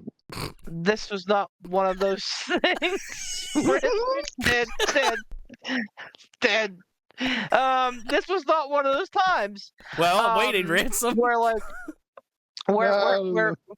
where you bring back Adam Cole and, like, Oh. so if they would have left this whole devil thing in the past and, like, not even fucking referenced it and let him and MJF have their, like, distance, okay, maybe that would have been okay for a while. I'm sure you'd probably have to come back to it at some point because, awkward. But, like, I think it may have been okay. But to, like, jump right back into it where, like, both of them are now on the opposite side of the aisle, it's like, but why? But how? None of this makes any sense. Where's Kenny Omega? Give me back my Kenny Omega, damn it. Where's Kenny? This feels like the Spider-Man meme of them just pointing at one another right now. It is. And, like, and Adam Cole working with the Undisputed Kingdom, who were heels ever since they became the Undisputed Kingdom, and all of a sudden now they're good guys too, apparently, I guess. I don't fucking know, because why the fuck not? There are no rules, beef, only cocaine. It feels like it feels like things were so good for so long, and then they dipped. And then you were climbing back out of it, and they dipped again. And you're climbing back out of it, and it's just like, this is like some weird fucking, like, sine cosine fucking wave pattern, man. Like, AEW, just get your shit together. Like, give Adam Cole a good story that doesn't involve MJF. Give MJF a good story that doesn't involve Adam Cole. Let them go do what they do best. And if someday in the future they butt heads, for fuck's sake, bring it up. Make a point of it. But for right now, there's no need to be like, well, we invested 7 months into the story 2 years ago, so by God, we're gonna get it. Nah, I think it also goes back to something that we touched on a while ago. I'm gonna say like 6 months ago or even better. Is that there needs to be somebody like a second hand to Tony or something like that is helping out with creative or something along those lines. I'm not saying don't give wrestlers, their creative liberties. I'm not saying start making people read scripts over in AEW or anything like that, but you need some sort of guidance to funnel these ideas and make them make sense. Otherwise, you end up with disjointed, unconnected dots. Like, I don't know, like Vince McMahon whenever he was fucking rewriting Raw like an hour before they went on air and shit like that. Another problem to Tony's cocaine riddled fucking brain is, and he's even admitted it, he's not one that like focuses on a lot of long-term storytelling. So I think when he had, and this isn't excusing it by any means, but maybe this is a reason why he came back to this whole stuff between Adam Cole and MJF, is because that was probably like one of their best examples of like long-term storytelling that they were doing in AEW at that point with the growth of the bromance and stuff between Adam Cole and MJF and everything that was going on there. And like, we all knew like eventually it was going to lead to somebody turning on somebody, like it had to. But my point being is maybe that was like one of those things is like, well, this was my best example this was my best shot at doing this, and I still want to capitalize on it, but wrong place, wrong time. I agree with Beef. Like, you could have gone back to it at some point, but it didn't have to be right now. But I would like to see them, this is in general sort of thing, I would like to see him start getting into developing some of these deeper stories and stuff like that, where a lot of times it feels like we get stuff like too fast, too quick, and then it's gone. Like, it's just fucking, it's here today and gone by halfway through today. Bryan Danielson and Nigel McGuinness, perfect example there. Like, there's history there. The Danielson thing, I'll say this. I think they had plans, but they didn't realize how much of an accelerated time frame they were looking at. I don't think anybody knew how bad off Danielson was, except for Danielson, Right. who sure as shit wasn't saying anything. Have we? Because last time he was like, "Hey, I don't feel so great," like he was retired forcibly. Yeah. So I get it. Well, so have they now? Again, because I don't get to watch the weeklies. Since Moxley beat him, and since Moxley and his new group have been kind of running roughshod and stuff, has Danielson brought anything back up, like him saying that he wants one more match, or has he said that he's done, or has that been addressed? Danielson has not appeared on TV. Okay. And it is believed that his full-time wrestling career is over. Okay, but it may not actually be his he- last match. So Right? Yeah. Okay. No. He'll be back absolutely. But like, He and, needs like, to the dial it whole- back is basically what it is. yeah. Oh, absolutely. It has But, like, to happen. Once they were like, once Danielson was like, "Yeah, I'm retired. Like, I'm going to get surgery in September because, fuck." They're like, "Okay, well, let's get the title on you. Let's get you into matches with everybody we can while we can. And get the best out of you, now." So like, I don't. Let's use the shit out of you so whenever you're almost dead, we can throw you away. Hey. Yeah. I don't think that's the case, man. I think that he'll be in AEW for a long time to come.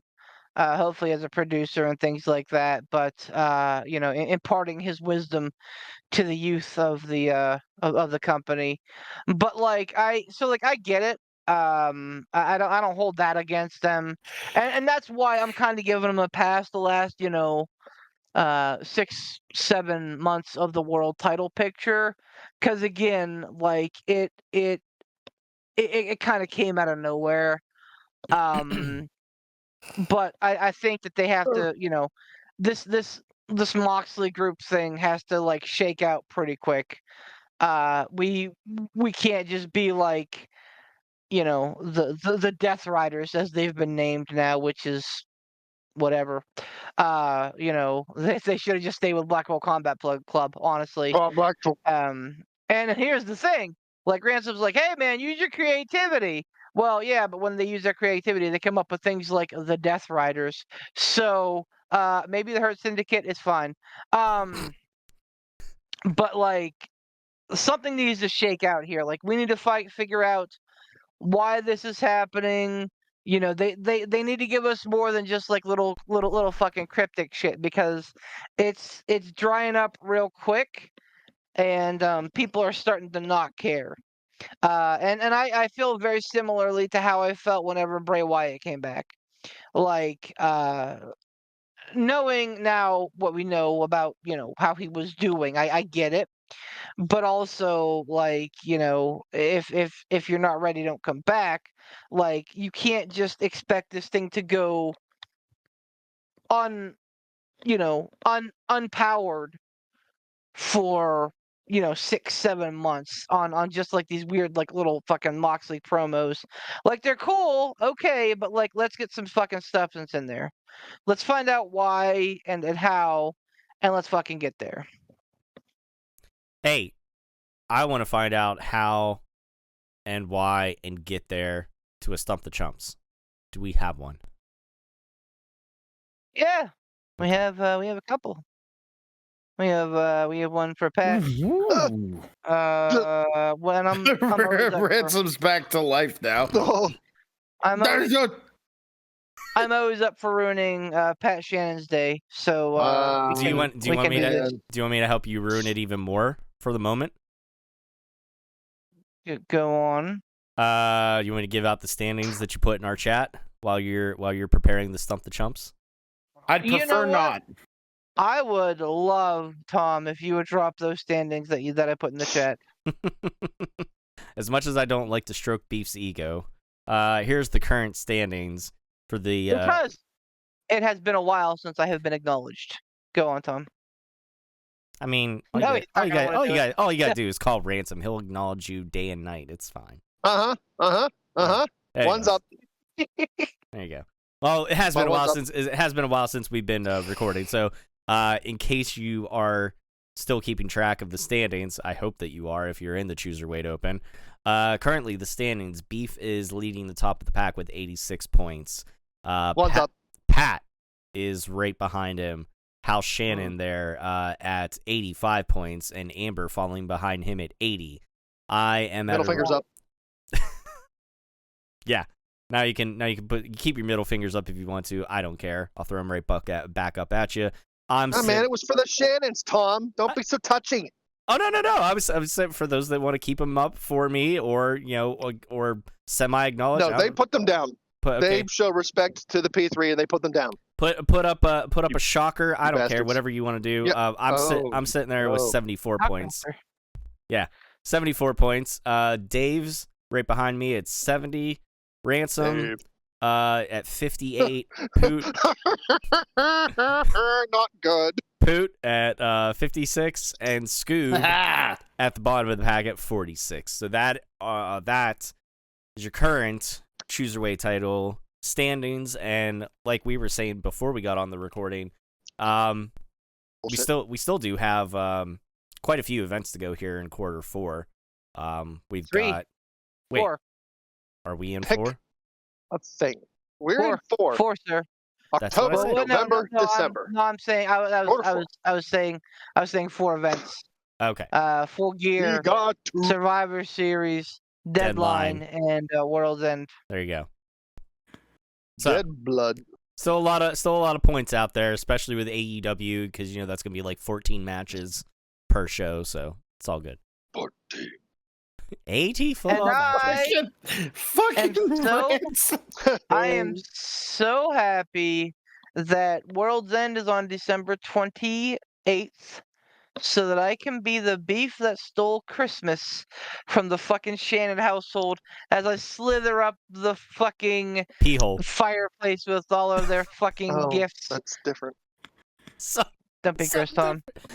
hey, Pooh was yelling out herpes like 2 different times. I don't want to hear about being gross. I was being medically correct. You're just being gross. Legitimate disease. What is Maybe. the question? The pee hole is Poot legitimate. was just a trying thing. to alert us that he's having some issues. At which, I gotta. Oh, fuck. this is Pooh, you better bring this your own is- set. You better bring your own set of sheets to my place. a fucking Pat You're gonna question. come all if over ever I did everything. fucking Oh, hear God. one. Oh God. Lance and Noah signed with WWE. I gotta go. Yeah, like Oh, back in thank August. God. So Fuck off. Who, thank what? God.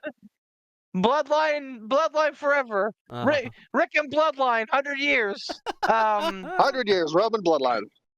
At which Clash of the Champions, NWA/WCW, Fuck had off. the world title changed hands? Who participated and who won? Wait. Look, Hold on. He wants every time the title changed Yeah. hands at every I'll- Clash of the Champions. I will read the question thusly.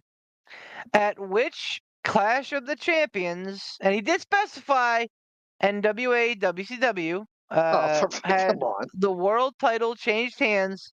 Who participated and who won? What move did Hulk Hogan do at this one pay-per-view in New Japan Pro Wrestling back in the fucking 1980 in Burns? The answer is an Insiguri. I But- was gonna say I would actually know that one. I think he did a German suplex too, if I'm not mistaken. Wait, Hogan didn't? Yeah, Hogan did an Insiguri in Japan. I remember So, all right. what a change it. I don't no, even wait a have minute. I don't even have Wait a a minute. beginning of a hint of a Wait a fucking minute, clue wait a minute. about this. Everybody, stop for a minute, okay? that. Go on. Let's remember, Gore. Clash of the Champions was not a pay-per-view. Okay? Clash of the Champions was like Saturday nights. Their answer to Saturday Night Main Event. Neat. So I don't think that the world title changed hands more than twice at a Clash of the Champions. And I could be wrong. I could be way the fuck off. But in my mind, as someone who thinks about the business in a smart way, I think it would not make sense to have your main title change hands so often on free TV. So we're talking about both the NWA World Heavyweight Championship and the WCW World Heavyweight Championship. I get it; they became the same thing, but like, Correct. God, I'm gonna say Flair had to be involved. Like, I would say Flair Sting feels like an obvious one. I feel like Flair Sting, where Sting would have won the title, is an obvious one. I can't say that is he saying the? for fucking certain. Is he saying what was the first one? He's Well, we're all saying of them. Or All of them. oh, okay. at which Yeah, he's being a which dickbag. Clash of the Champions did the world title change hands? Who participated and who won? At least he's not asking for years. Oh no, wait, he is asking for years. Oh, fuck him. Fuck him Yeah, too. I don't know that we can give that. That's a lot, man.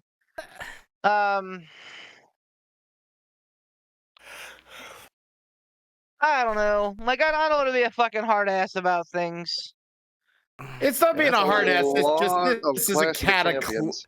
This is a cataclysmically fucking ridiculous question. I think we've said before that like you can't be like super specific about shit like that.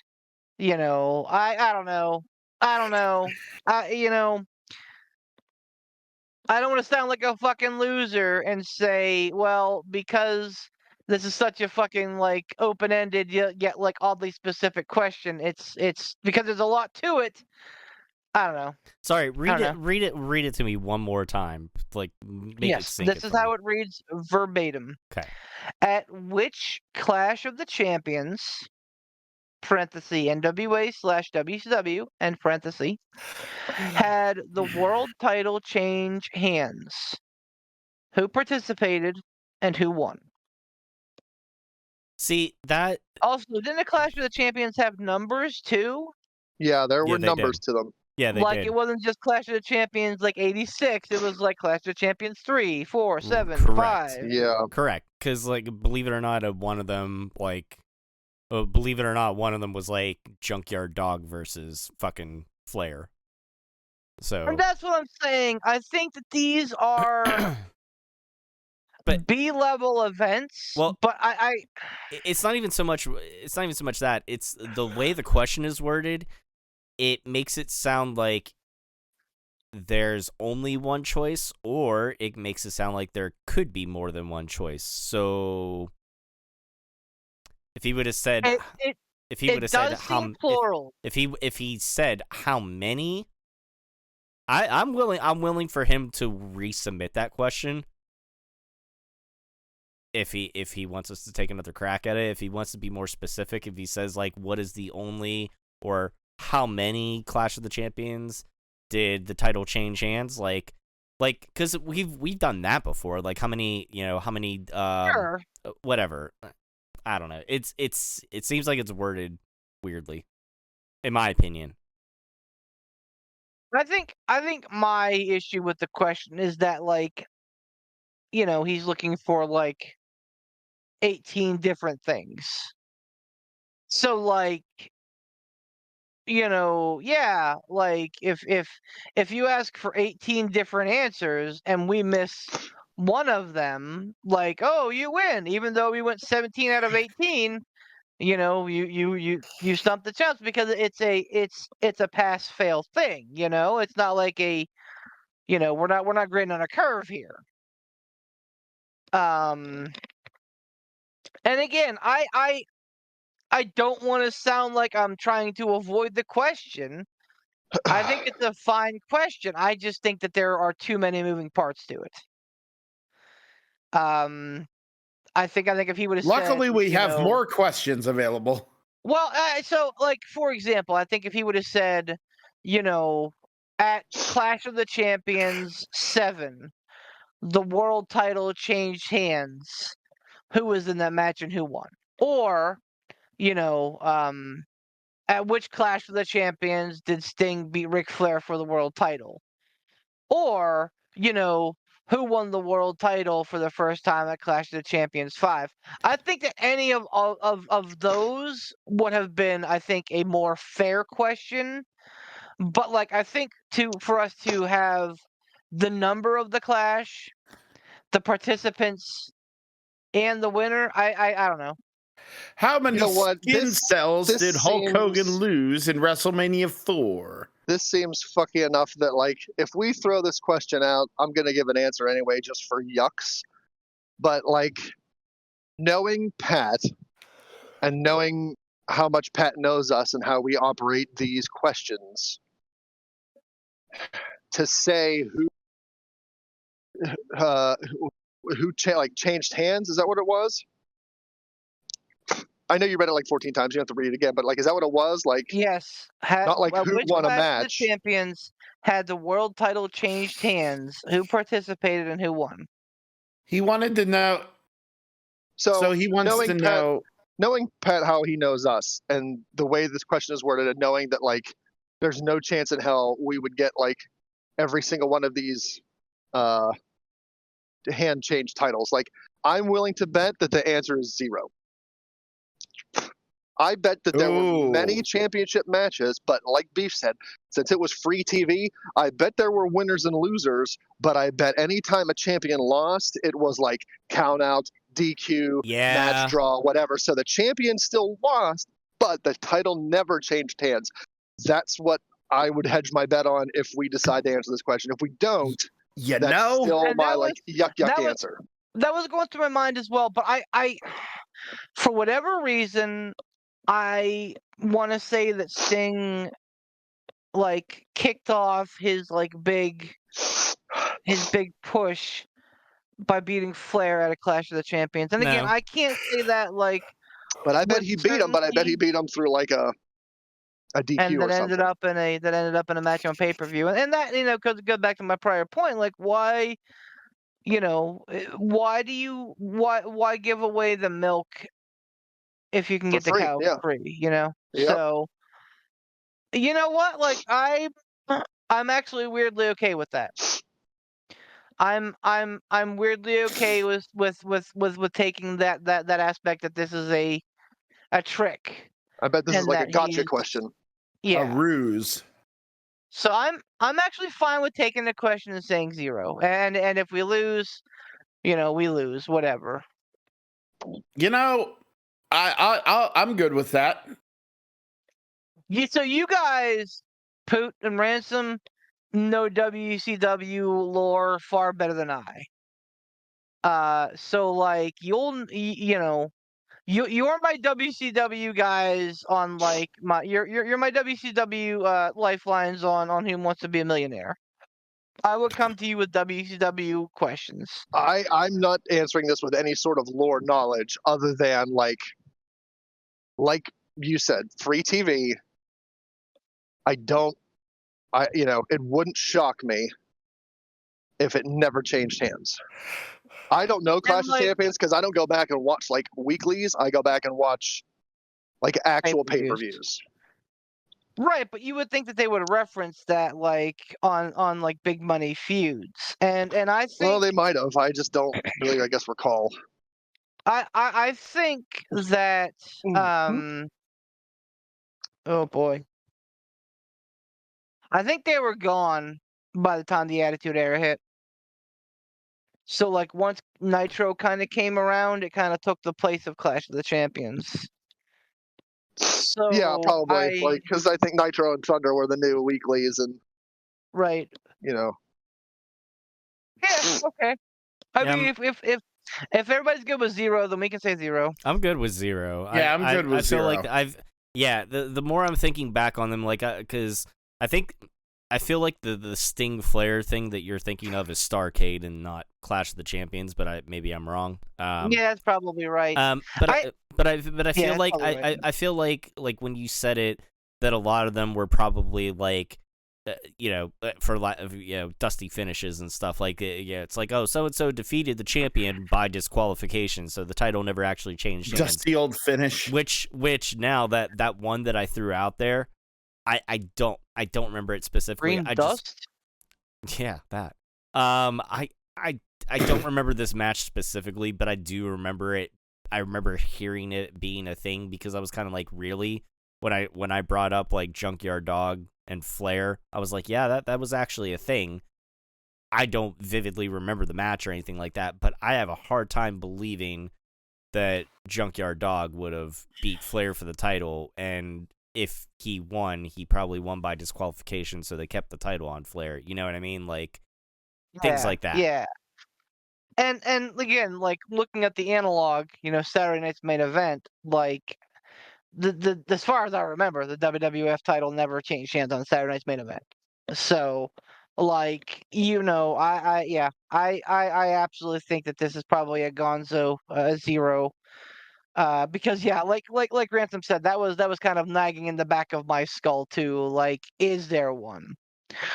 Okay, well then we'll say 0, and if Pat wins, we will berate him mercilessly. Yep. Which we would do anyway. Pat says, I am not contesting the Four Corners answer. Good, because we didn't give you the option. We were both right, and that was not specific, so that's on me. Again, we didn't give you the option. Fuck you. Jeez. Basically, Beef was like, I'm not contesting at Four Corners. Well, fuck you anyway. All right, Oh, so there so was good. one. There was one. Clash of the Champions 6 features a 2 out of 3 falls match with Ric Flair challenging Ricky Steamboat for the title, and Flair coming out as the victor. Clash of Champions So- 6. How the Wow, fuck was, Jesus. the fuck was even that? So, we've been stumped. I'm sure he'll be thrilled to know that, with your potentially seemingly number of answers that we could have given, you got us, Pat. Great work. You fucking. I'm still winning in the Cruiserweight Open, so suck it, Pat. Damn it. Clash of Champions 6. Yeah, stupid Pat. Wait, say the answer again, because now I'm fact checking his ass. Because I think he's wrong. Clash of the Champions 6 features a 2 out of 3 falls match with Ric Flair challenging Ricky Steamboat for the title, and Flair coming out as the victor. Nope. Wikipedia shows Ricky Steamboat as champion defeated Ric Flair 2-1. Wah wah. Pat! So, is there something else that we're looking at other than Wikipedia? Is Wikipedia wrong? Let me see if I can find a different site. Clash of Champions 6. I tell you fucking what, man. Give me something other than Wikipedia. Hmm. Pro Wrestling Fandom, is that a legit site? Ricky Steamboat champion defeated Ric Flair in a best 2 out of 3 falls match to retain the NWA. Ric Flair defeated Ricky Steamboat. Ric Flair is DQ'd. Ricky Steamboat defeated Ric Flair. Well, that's 2 sites that say Like Not two, cage match. like 2 out of 3 falls, 2 out of 3 sites prove you're fucking wrong, Pat. Cage Like match. Is just- cage match legit? Yeah, that's very reputable. NWA World Heavyweight Championship, best of 2 out of 3 falls. Ricky Steamboat champion defeats Ric Flair, challenger 2-1. I think he read Ric it wrong. Flair pins Ricky Steamboat. Ric Flair is forced into submission, and Ricky Steamboat pins Ric Flair. Well, that has. What the last site said Ric Flair got DQ'd. This site says Ric Flair is forced into submission. But either way, all 3 sites so far say Ricky Steamboat defeated Ric Flair 2-1. So what you're trying to say is that the answer is actually 0. Funny how that works. What do you know?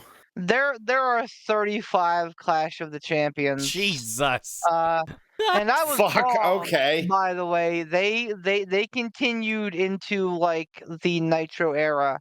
August 21st, 1997 was the first one. The last one? Was you mean? the last one. You mean the Excuse me. last one? Yeah. Sorry. Sound like yeah, so fucking I'm not Pat gonna over go there with your down- backwards bullshit. Yeah, I'm not gonna get down. How with many all ti- these. Pat sent that in, but like whenever he was finishing up the email, he had a stroke at the perfect time where the email's written perfectly, but he got it done. So he was like, "Who's wrong? Best wrong. Ric Flair champions." And all of a sudden, he tasted pennies. So I mean, All of any Sudden. of those. Retro. He muted himself. I'm not sure why. Oh no. Any of those throw? Oh, maybe Gone. maybe his That's fine. headphones died. Oh, there they are. No, they're fucking wired. I pushed the wrong button.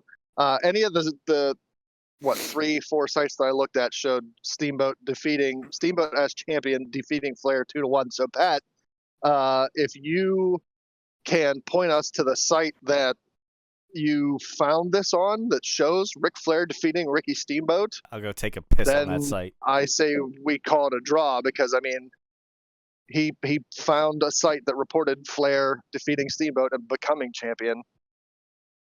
So like I can find wouldn't a call that lot a of loss for fucking- Pat, but Listen, I can find a lot of shit here. No. This is a loss.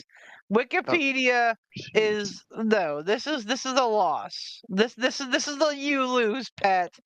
And I but feel if like, he found a site that shows that if Well, it then he reported it could've- wrong, like well, then fake news is not our problem. He should have fucking done his own fucking fact checking before sending an answer. jeez. No, he loses. You lose, Pat, and Oh. you're real close to being suspended for 2 weeks without a fucking question. If you keep doing this shit. Suspended. Can you Fucking do that? Fucking incredulous beef is one of my favorite things in the world. All right. Upset. I'm so upset because we fucking Suspended. pined and we fucking tarried and there was gnashing of teeth of whether or not this was a fucking good question, and we're all like, fuck it, it's probably 0, and it was 0, and the motherfucker was like, I got you, asshole. No, you did not, Pat. Go home, sit down. You're He drunk. tried- You he lose. tried- You get nothing. Next question. Finish it. Next question. He tried to lie his way into a win. Ooh, I'm all kind of fired up. Beef got a Oh, no. that was a nice Oh, even no. audio taper of Beef getting pissed Oh. off. It was an even curve. No. Jeez. There That was There were no dropouts. It was just me on the same level because I wanted Pat to hear every single fucking word. I can't bring it my mouth. no. He just goes, no, man, wait, no, Oh, no, no, he's I wrong. He was he was every he was Oh, my every trousers. kind all levels of pissed off happened in that diatribe that Beef did. He was miffed, off put, pissed, mad, incredulous. He was all of them. I used my one for the year. Oh, Ransom, no, I heard Oh, it. I no. died. You killed me. I corpsed. Sent for the man. my corpse. Oh no! Ba-ba-da-da-da-da-da-da. Thank you, Poot. All right, I am the table. What's the Pat, next one? damn it! Scooby sent in a question. Please There's tell some me it's another fuckery- one from Pat. There's the fuckery on this one too. So, Oh, here we What's, go. he goes, Scooby goes, what's the name of the championship below the classic WWE championship? Who produced Monday Nitro? no, because he sent the question and then sent an answer and then sent amended answer, and I'm like, okay. Here we Finish go. the name of this superstar, Vincent McMahon. What was the name brand designer of the shirt that Lex Luger was wearing when he first appeared on Monday Nitro? Well, whatever it Shirt was, it was too tight. It was too tight. Damn it, Ransom. Yes. Super Bowl Saturday? What's the question? Well, Oh, my okay, Lord, so I can't.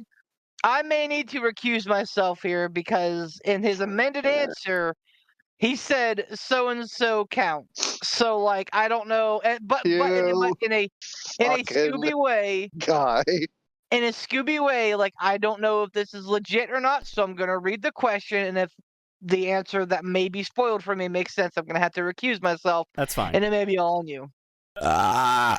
All right. All That's right. sort of life. Scooby coming in hot. Oh, what's that? You would beat the loserweight champion? Never. I only beat myself. Wait, I think Giggity. I'm not right. Forget I said that. Anyway, answer me this, if you will. Who? Okay, Nut. I do need to recuse Nut. myself. Nut. Oh God, Yeah. here we go. Good luck. All right. boys. Fucking. Who are fucking Yes. who are the 10 wrestlers who sang their opening theme? Wait, okay. Shawn Michaels. Hold on. Oh, yeah, Shawn Michaels, Hold on. Is there more to the question than just that? Who are the 10 Swerve wrestlers? Strickland. There is, and Thank this is exciting because there's already a typo in the question. Oh, God. I am excluding the Undertaker's quote "Dream Man Walking." Dead man walking. You know, Okay. yeah, I get it. I know there's probably a lot of speculation here. I'm not looking for a one-off, and I'm not looking for any deep cuts. Oh, good. There are probably more than 10, so I'm not looking for the 10, but I'm looking for 10. That's Okay. it. You guys can take. Okay. Okay. Now, hold on. My- I appreciate this because this comes up to something we just mentioned. If you guys can get at least 7 of the 10, I'll take the L, to be fair. I like it. Scoob. Well, good guy Scoob coming in, being the opposite side of the coin to Pat, the chill.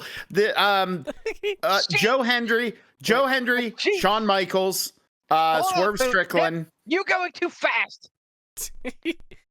You're going too fast. Fast.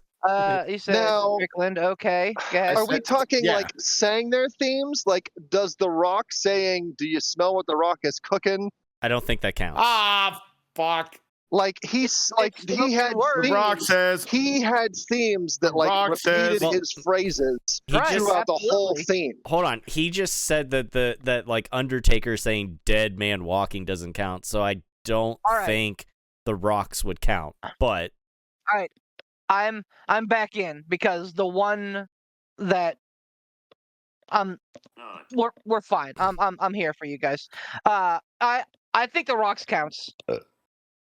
okay, we'll put that as a. So can we as put that far as a as maybe? like singing the themes go, like Honky tonk, man.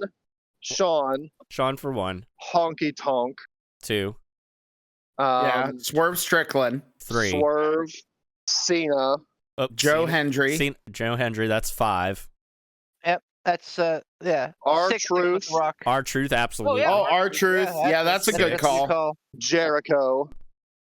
Yep. Yeah, Oh, that's all right. Good. All right. Without The Several. Rock, that's 7. that's 7. Yeah, several. What? Oh, What's that? The Road Dog Jesse James. He says, "Spend my days working hard That on wasn't the his go." theme song, though. It wasn't was. his- It It was. Was It it? absolutely That was. was the roadies. Mhm. That was the roadies theme song. Yep. Yep. For a hot minute. With my baby before tonight. it became the road dog. Okay. Yep. 8. So the roadie. The roadie. What about Deuce and Domino? Did they do their own theme? I don't. I that's- don't remember. That's around them. the time I fell off. Jimmy Wang Yang, did he do his own theme? Like, I feel like there was a time, like there was an album devoted to like guys singing their own themes. The Boogeyman Yeah, does there not was an count. album that. Well, I mean, can you? Keith. Didn't Keith Lee? Keith Lee did. Did he? Didn't got Keith 7 Lee already. do his? We got 8. Well, 8 counting the Rock, right? Or no? No, not 1, counting the 2, rock. 3, 4, 5, 6, 7. Yeah, 8, 9 counting the Rock. Did Tyler Um, Breeze sing his? He did, I think. Yeah. No. Did he? No. Was there words in his? Oh yeah, absolutely. The Gorgeous. Yeah, I think that's absolutely Tyler Breeze. Yeah, absolutely.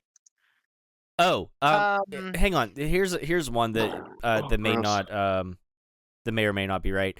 Whenever Dolph Ziggler first started off with his song "I Am Perfection," was that him or not? No, that was Downstate. Okay. I had one and now it's gone. It's all right. We already won. Usos, right? Usos. Yeah. Oh yeah, Yeah. Usos. Yeah, Yeah. the Usos. Well, at least Jay, because the whole "Just Me" Oos. Yeah. Well, Right. And No, they, before yeah, that, they did together. Yeah. yeah, the Uso Penitentiary. Um. I'm trying to think. Who Boy, had a Oh, really I good one. forgot and now about that. it's- And now it's gone. I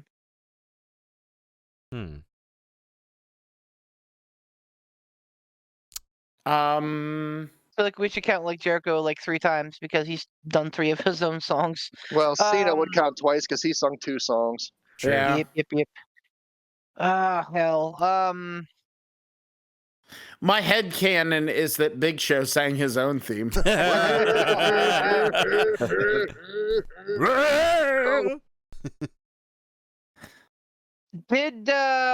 Did 3 count? Oh, Big Boss Man. That's what I was thinking. Oh, 5 times. No. Yes, absolutely. Wait, no, that No. was it? No. I like how certain you're like absolutely. Wait, no. Absolutely. yeah, Well, who- could be. What? No, definitely not. Who knocked me off the track of that? But I think 3 Yeah. count may have done their own thing. Oh, what, I'm not 100% on that, but Did I don't know. I don't remember when. I don't remember how long they wrestled for, but ICP. Oh yeah, Yep. yeah. Yeah. You could count them. Oddities. Could you count Nation of Domination when they had those 2 rapper guys wrap them to the ring? absolutely. No, We they are weren't part of the live and nation. in color. They were.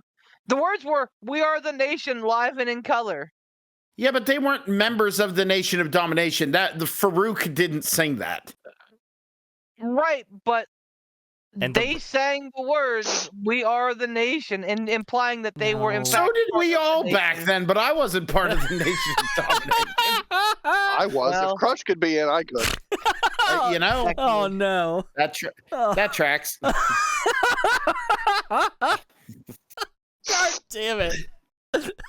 I Would Ted DiBiase count because like he had Yes. verbiage throughout Yes. his theme? Yes. Yep.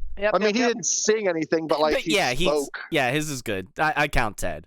Yeah. I count Yeah. Ted DiBiase more than I do The Rock. Just and saying. also, as we all know, 3, 4, 5, 6, 7. Would Mark that's Henry ten. count? Because didn't he sing No. "Sexual Chocolate"? No. Oh. Yeah. I was gonna say I know he Or didn't do. well, maybe that wasn't him that did like the speaking through.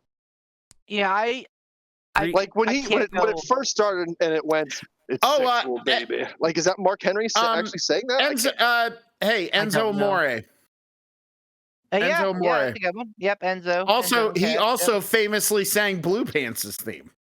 Would you also Blue count Pants. New Age Outlaws? Like, it wasn't like a singing theme. Road Dogg yep. like If you spoke listen, the whole way to the ring. So Oh boy. I wouldn't that's count tough. that. I mean, the only words in the actual theme was like "oh, you didn't know, you better call somebody," and No Dog said it. Those were the only words in the theme, but I can see how that's a stretch. That's a Yeah, stretch. well, we have 10. 1, 2, 3, 4, 5, 6, 7, 8, 9, 10, 11. We have, I think, 12 without The Rock. So I think we're okay. All right. Well, let's see Scooby's list. What the hell? Because here we go. This was wacky. I love that. Let's see Scooby's list because what the hell? If nothing else, his emails are always entertaining. Commercial break. Hello there. I bet you don't know who this is. This is the incredible voice of Scott Bakula. I'm here doing what most celebrities of my age do. Try to stay relevant in a world that has long discarded them because apparently being in an 80s TV show doesn't take you that far in life anymore. Fucking Scott Bakula, what a deep cut. Halloween's a week away. We are here to shell out more crap. It's me, Mr. Quantum Leap himself, looking for the perfect costume. Oh, Scoob. What All a right. fucking delight. Oh my Looking- it continues on. Blah blah. I want to suck your blood. Camera shows Scott Bakula's face. Here, try this too. Scott Bakula's Dracula teeth. No, Dracula teeth Oh, so not Scott Bakula, Dracula. Scott No, That's the worst Dracula. He's so different. Normally I'd say nothing because I'm behind in my reverse mortgage. I have to fill out this product. So what's different than other than having Scott Bakula seal Approvula?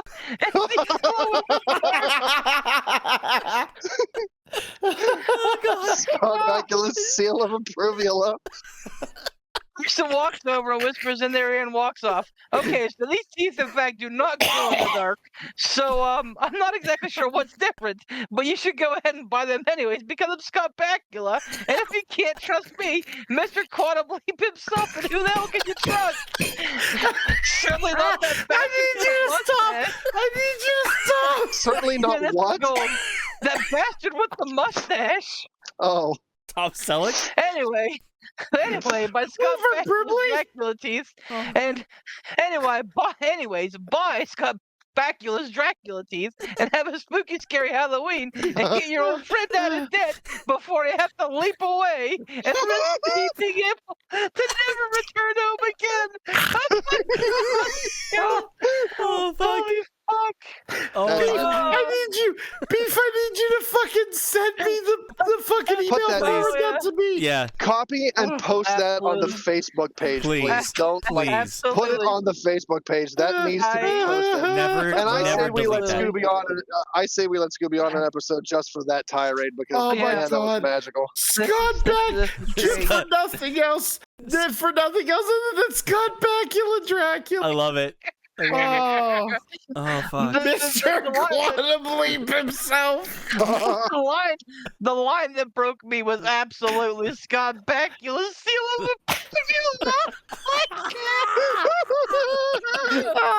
Oh, Scott Bakula, seal of Approvula. Oh, he's gonna be so happy when he hears this. Oh my Losing our God. shit with this shit. Good Fuck, job. he that's so funny.